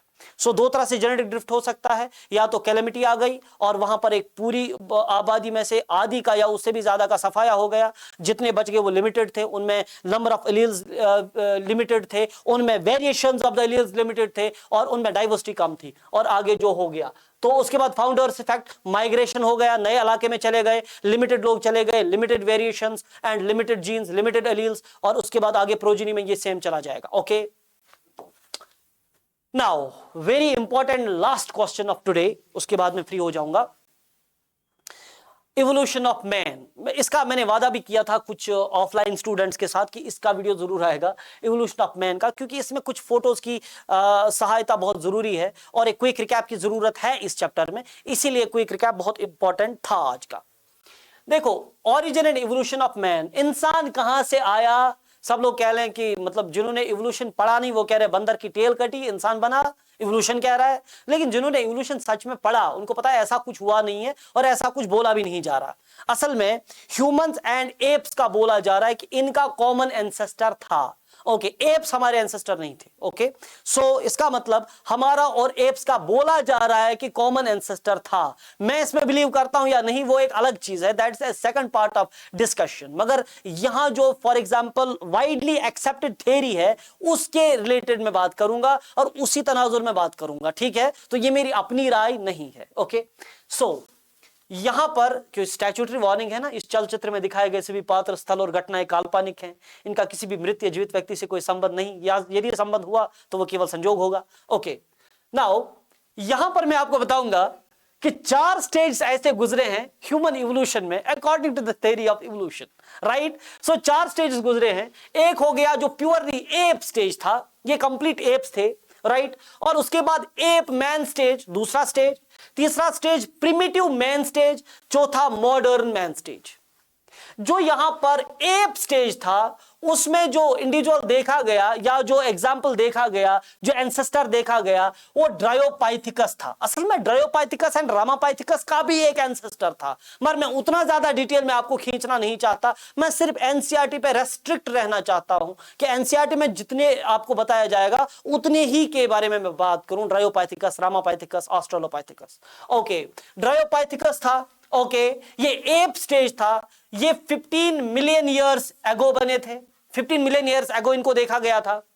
इनकी क्रेनियल कैपेसिटी के बारे में कोई आइडिया नहीं क्योंकि ये बहुत पुराना था, राइट। एप मैन स्टेज में दो इंडिविजुअल्स आए थे, रामापाइथिकस आया था और ऑस्ट्रेलोपाइथिकस आया था। रामापाइथिकस जो था वो 4 to 2 मिलियन ईयर्स एगो था, यानी 4 मिलियन एगो से 2 मिलियन ईयर एगो आया था, इस दौरान आया था, इस टाइम पीरियड के। इसकी जो क्रेनियल कैपेसिटी थी वो 450 से 600 क्यूबिक सेंटीमीटर थी, यानी 450 to 600 cubic centimetres, right. Now ape man stage का दूसरा इंडिविजुअल जो देखा गया, it was Australopithecus, right. Australopithecus ये इनके बाद आया, यानी 2 मिलियन ईयर एगो आया, और इनकी क्रेनियल कैपेसिटी जो थी वो थोड़ी मॉडिफाई हो गई थी, 650 से 800 क्यूबिक सेंटीमीटर तक बढ़ गई थी इसकी क्रेनियल कैपेसिटी। नाउ उसके बाद जो प्रिमिटिव मैन स्टेज था, जो मैन लाइक लगते थे, ओके, होमिनिड्स, उनमें सबसे पहले आया था होमो habilis. Homo habilis 1.5 million year ago आया था और इसकी क्रेनियल कैपेसिटी 900 क्यूबिक सेंटीमीटर थी। उसके बाद इसी प्रिमिटिव मैन स्टेज में होमो इरेक्टस आया था। देखो जहां पर भी होमो देखोगे ना, होमो इरेक्टस एंड होमो हैबिलिस, ये आया था प्रिमिटिव मैन स्टेज। लेकिन जब होमो सेपियंस आएगा ना, ये मॉडर्न मैन है। ओके, नाउ होमो इरेक्टस कब आया था? ये इरेक्ट चलता था, so it was 1 lakh year ago to 40,000 years ago, 1 lakh साल पहले या 40,000 साल, ये कल की बात है। ओके, एंड इसकी जो क्रेनियल कैपेसिटी थी वो 1400 क्यूबिक सेंटीमीटर थी। तो नीट में एक बार क्वेश्चन आया था कि इनमें से ऑप्शंस दिए गए थे, इनमें से कौन सा ऐसा एंसेस्टर है ह्यूमंस का जिसकी क्रेनियल कैपेसिटी ह्यूमन के, आज मॉडर्न मैन के क्रेनियल कैपेसिटी के बिल्कुल क्लोज थी। लास्ट वन था, that is the particular homo erectus. Then homo sapiens जब आया, उसके भी बहुत सारे टाइप्स आए। होमो सेपियंस जब आया तो ये 75,000 साल पहले से आया था, या फिर 10,000 साल पहले, यानी 10,000 ईयर्स एगो से 75,000 ईयर एगो का जो टाइम पीरियड है, इस टाइम पीरियड में आया था modern man, that is homo sapiens sapiens. और इसका जो क्रेनियल कैपेसिटी था वो 1400 से 1450 क्यूबिक सेंटीमीटर का था, राइट। सो ये था जिसको बोलेंगे एक ओवरव्यू, दैट इज स्टेज कौन सा था? Ape stage, ape man stage, primitive man stage and modern man stage. Lineage Dryopithecus, Ramapithecus, Australopithecus, Homo habilis, Homo erectus, Homo sapiens. और उसके बाद टाइम पीरियड, किस टाइम पीरियड में कौन आया था, एंड क्रेनियल कैपेसिटी किसकी क्या थी। सिर्फ एक ही क्रेनियल कैपेसिटी आपको नहीं मिलेगी, that is the particular Dryopithecus, right. Okay, आगे बढ़ो। अब हम इनको एक एक करके इनकी थोड़ी थोड़ी चीजें देखेंगे। आपको स्क्रीन पे दिख रहा होगा, ये जो साहब है, इन साहब का नाम है ड्रायोपाइथिकस। ओके, सो ये आया था 15 मिलियन ईयर एगो। कैसे पता चला? फॉसिल से पता चला, फॉसिल्स निकाले गए, फिर उसके बाद डिजाइनर्स बैठे, उन्होंने डिजाइन किया, पहले फॉसिल को जोड़ के एक कंप्लीट ऑर्गेनिज्म बना लिया, और उसके बाद आइडिया आ गया, डिजाइनर्स या प्रोग्राम्स ऐसे कंप्यूटर में तैयार किए गए जिन्होंने हमें बताया कि प्रोबेबली ये कैसे दिखते होंगे, वरना उस जमाने में कोई था नहीं जो इनको फोटो लेता, राइट। ओके, सो 15 मिलियन ईयर एगो ये देखे गए। Now it's the common ancestor of human and apps.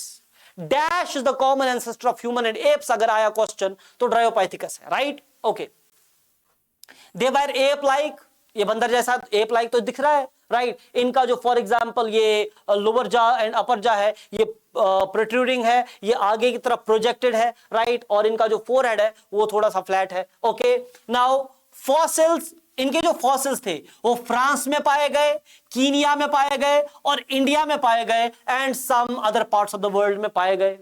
इनकी एक खास बात थी, ये नकल्स पे चलते थे, इस पे चलते थे, 4 टांगों पे चलते थे, 2 टांगों पे नहीं चलते थे हमारी तरह, और ये नकल्स पे चलते थे। Okay, they were walking on knuckles या they walked on knuckles. Hands and skull was monkey like. इनका हैंड, इनके हाथ और इनका जो स्कल था वो मंकी के जैसा दिखता था, जो कि बोर्ड से आपको दिखता भी होगा। ओके, मगर इनका जो फोरहेड था वो हमारे जैसा था, फ्लैट। इनका फोरहेड हमारे जैसे फोरहेड से था। ओके, आगे बढ़ो।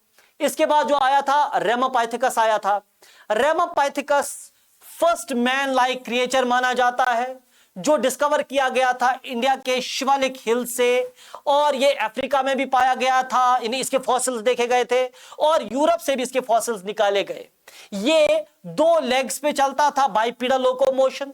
2 टांगों पे चलने का मतलब क्या है? Bipedal locomotion.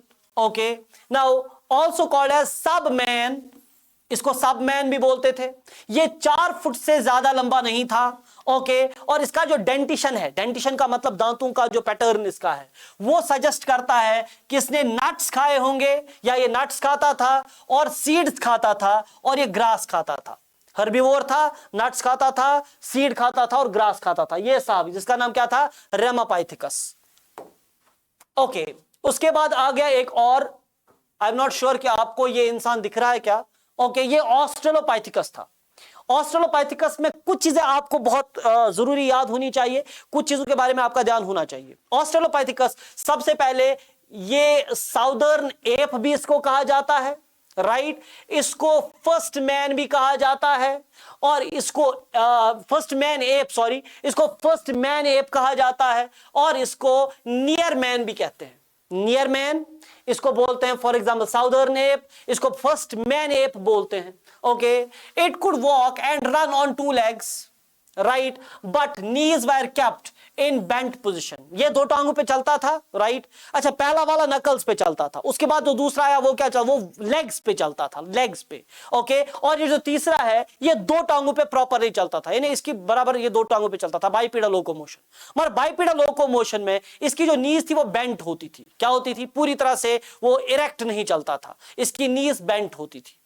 Okay, now fossil or a fossil of a child है basically. fossil of a child was discovered from a cave। एक छोटे बच्चे का, जो किसका है? ऑस्ट्रेलोपाइथिकस का एक छोटा बच्चा, जिसका फॉसिल निकाला गया था एक केव से साउथ अफ्रीका में, और इसका नाम ट्वांग बेबी रखा गया था।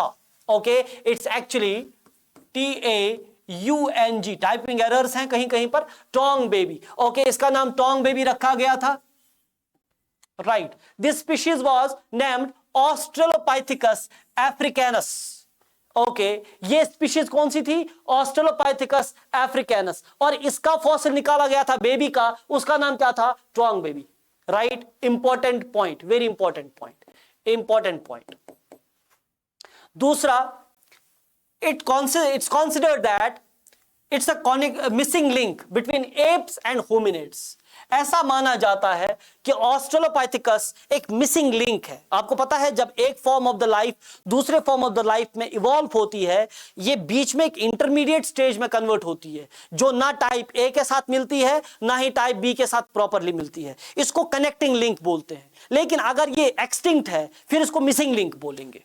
यानी मिसिंग लिंक क्या है? मिसिंग लिंक होता है या कनेक्टिंग लिंक होता है अगर फॉर एग्जांपल रेप्टाइल से बन गया बर्ड, एव, राइट। ये तो हमें पता है, यानी ये तो हमने पढ़ा है कि रेप्टाइल से बर्ड्स बन गए।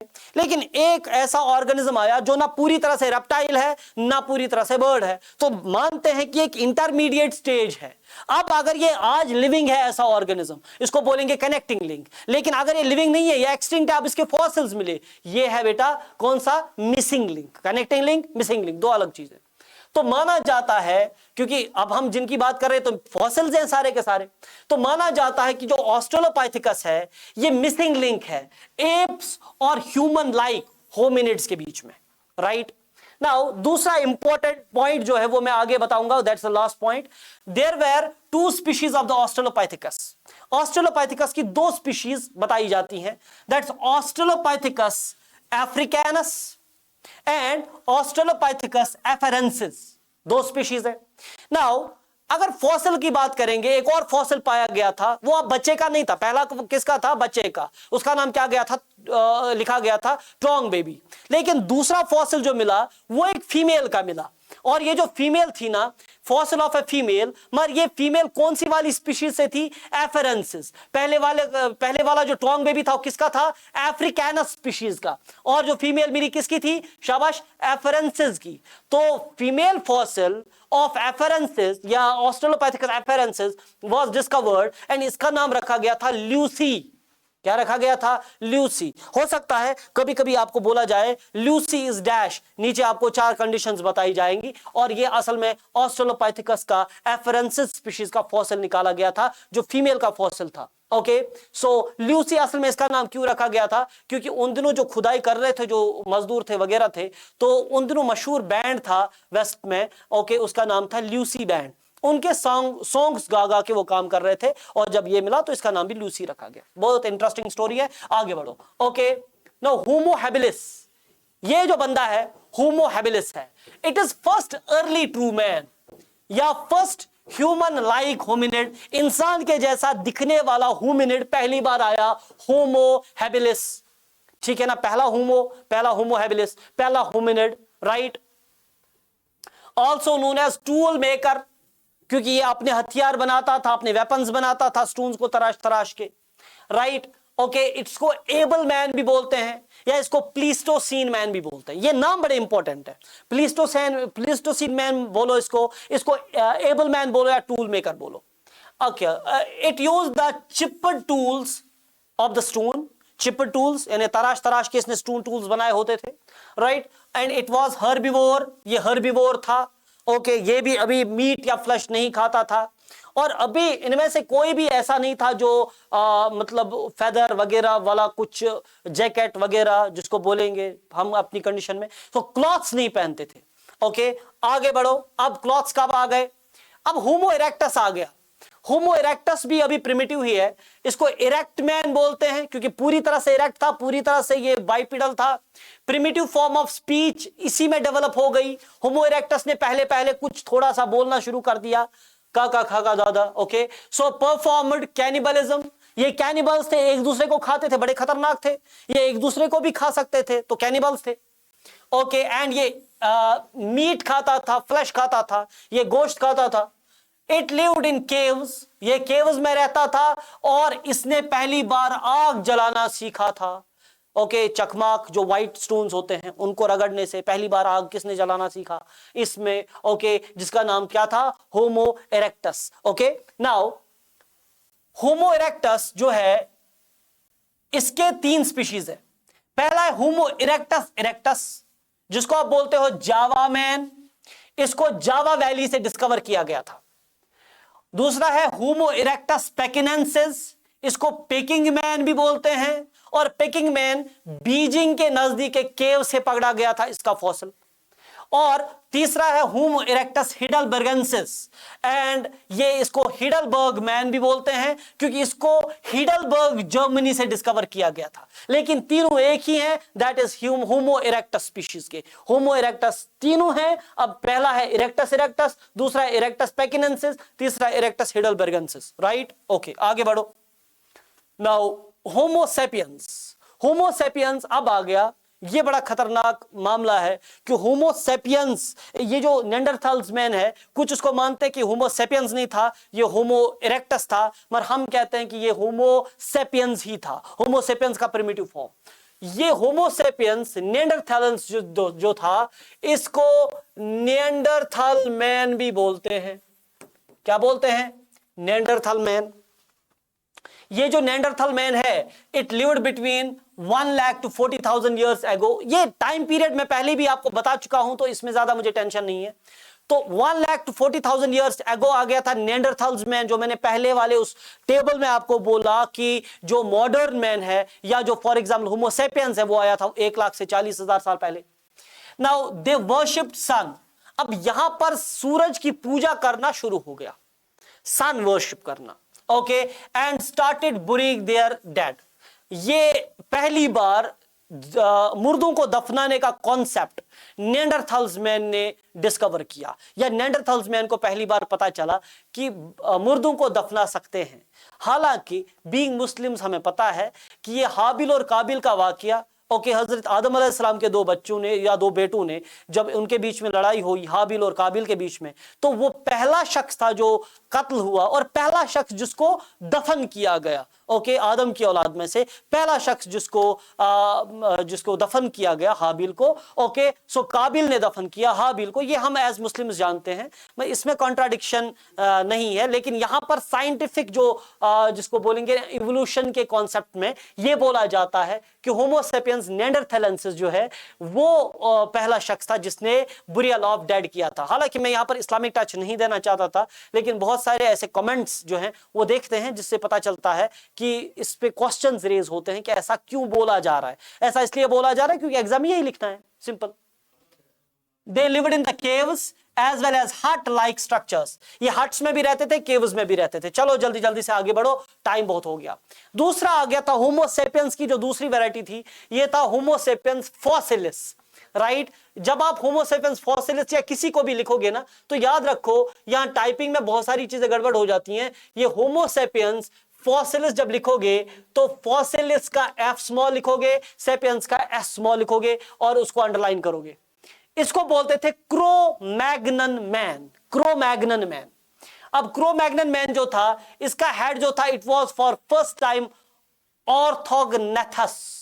ऑर्थोग्नेथस का मतलब ये होता है इसके जो जॉज थे ना वो प्रोट्रूडेड नहीं थे, अंदर की तरफ थे, और इसका जो फोरहेड था वो भी सीधा था, वो भी आगे इसका जो आईब्रो साइड ऊपर बल्जड नहीं था, और इसको बोलते हैं ऑर्थोग्नेथस। ऑर्थोग्नेथस जो था ये इसका मतलब जो जॉज थे वो प्रोट्रूडेड फॉरवर्ड, बंदर की तरह नहीं थे। विच अर्लियर वॉज प्रोग्नेथस, वो जो बंदर वाली कंडीशन थी वो प्रोग्नेथस था। क्या था? प्रोग्नेथस। लिव्ड अबाउट, ये कब पैदा हो गए या ये कब आ गए दुनिया में? दे लिव्ड 50,000 से 20,000 साल पहले। ये अब कल की बात हो गई, 50,000 साल से 20,000 साल पहले। अब आ गया मॉडर्न मैन, होमो सेपियंस सेपियंस। ये आ गए 10,000 साल पहले या 75,000 साल पहले। 75,000 ईयर्स एगो से 10,000 ईयर्स एगो के बीच का जो टाइम पीरियड है, उस दौरान ये इवॉल्व हो गए। नाउ ये केव पेंटिंग करते थे। हालांकि ये बहुत लंबी कहानी है कि केव पेंटिंग कैसे आई, अगर इस्लामिक हिस्ट्री को देखा जाए, वो कभी अगर मौका मिला तो उसके लिए अलग वीडियो बनाई जाएगी। फिलहाल एग्जाम में तो बेटा यही लिखोगे, एग्जाम में कोई अपनी कहानी नहीं लिखोगे। Okay, so cave painting developed about 18,000 years back. 18,000 साल पहले इस होमो सेपियंस सेपियंस ने सीखा था क्या? केव पेंटिंग करना। ओके, नाउ और ये केव आर्ट आज भी हमें देखने को मिलता है। ये इनके ये जो बहुत सारे ऐसे जगह हैं जहां पर जाते हैं विजिट करने, देखते हैं कि केव पे जो आर्ट बना हुआ था तब 18,000 साल पहले, वो आज भी देखते हैं। ओके, नाउ एग्रीकल्चर भी 10,000 साल पहले आया, और उसके बाद एक जगह दूसरी जगह शिफ्ट करना, जब एग्रीकल्चर आ गया वो बंद हो गया, वो यानी अब एक ही जगह इंसान रहने लगा, और अब थोड़ा सा अपने रहने की जगह भी बना ली, डोमेस्टिकेशन ऑफ डॉग्स एंड बाकी चीजें ये भी हो गई, और उसके बाद बाकी सारी चीजें हो गई, तो लाइफ अब सिविलाइज्ड हो गई। तो ये था एडाप्टिव रेडिएशन, एक और कॉन्सेप्ट, राइट। ये था जो अभी हमने देखा, evolution of man. Adaptive radiation क्या है और एडाप्टिव रेडिएशन में हमें क्या याद रखना है? ओके, एडाप्टिव रेडिएशन क्या है? जब हमारे पास एक पेरेंट पॉपुलेशन हो, parent species, I will say, ये पेरेंट स्पीशीज जो है ये फॉर एग्जांपल इवॉल्व हो गई, इससे बन गई स्पीशीज ए, वेरिएशन आ गई, नई स्पीशीज बन गई, इवोल्यूशन हो गया, स्पीशीज ए बन गई इससे, और इसी से बन गई स्पीशीज बी, इसी से एक और स्पीशीज बन गई सी, इसी से बन गई एक और स्पीशीज सी, इसे डी, और इसी से बन गई ई। यानी एक पेरेंट स्पीशीज से कई सारी स्पीशीज इवॉल्व हो गई, और फिर ये स्पीशीज कहीं शिफ्ट हो गई, इसने कहीं माइग्रेट किया, इसने कहीं माइग्रेट किया, ये सारी स्पीशीज का एक ही ओरिजिन है, एक ही स्पीशीज से पैदा हो गई। अब इसको बोलते हैं एडाप्टिव रेडिएशन, क्योंकि ये एक से ओरिजिनेट हो गई, एक पेरेंट स्पीशीज से कई सारी स्पीशीज ओरिजिनेट हो गई, डिफरेंट एरियाज में सेटल डाउन हो गई और इवोल्यूशन करती रही। अगर हम देखेंगे, इसका जो बेस्ट एग्जांपल आपको मिलेगा वो फिंच से मिलेगा, जो डार्विन ने स्टडी किए थे। और डार्विन के बारे में मैंने आपको कहा था, वो गैलापागोस आइलैंड्स में चला गया, 22 आइलैंड्स है टोटल, कुछ छोटे कुछ बड़े, तो गैलापागोस आइलैंड्स में गया था, इसने फिंच को स्टडी किया था।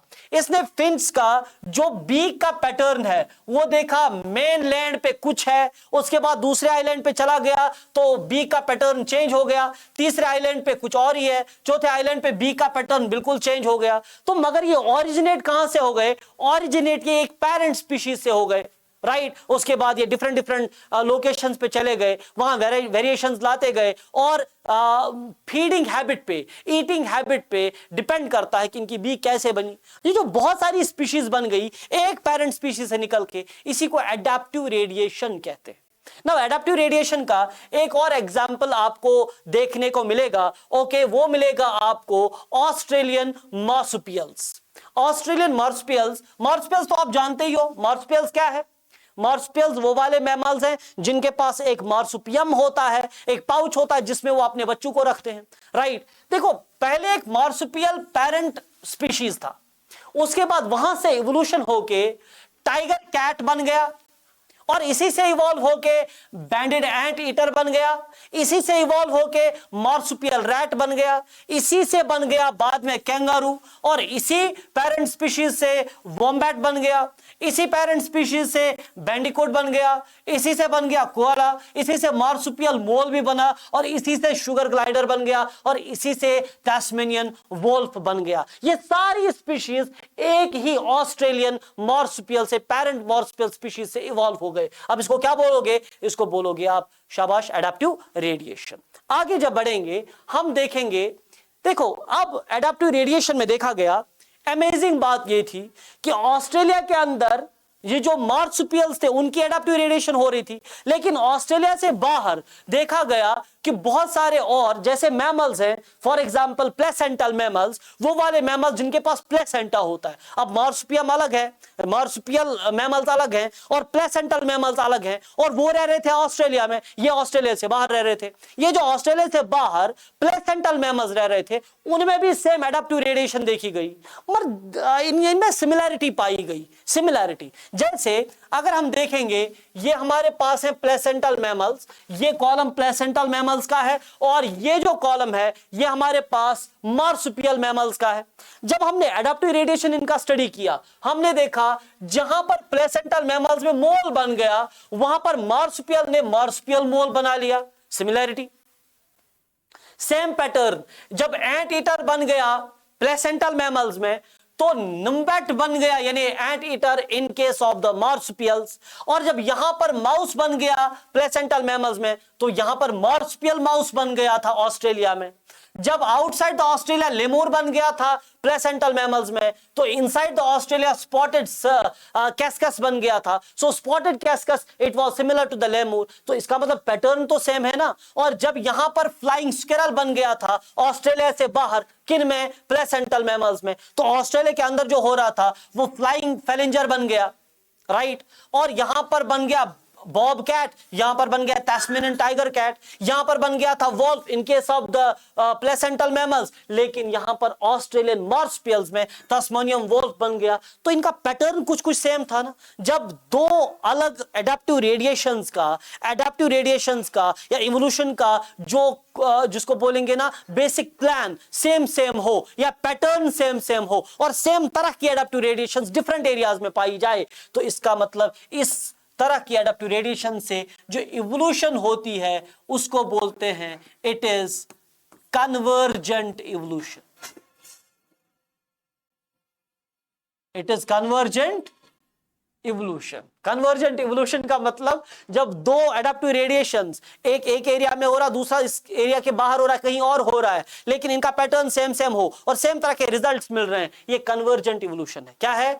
Convergent evolution. ओके, सो ये था हमारा evolution. We are done with the evolution. अगर आपको कोई एक इंडिविजुअल क्वेश्चन ऐसा लग रहा है जो प्रिपेयर करने में आपको प्रॉब्लम हो रहा है तो कमेंट्स में ड्रॉप कीजिए, उसका वीडियो आ जाएगा। लेकिन फिलहाल तो हमारा असाइनमेंट जो इवोल्यूशन का था, जेनेटिक्स का था, वो खत्म हो गया। ओके, अगले वीडियो तक के लिए आप अपना ख्याल रखिए। अस्सलाम वालेकुम।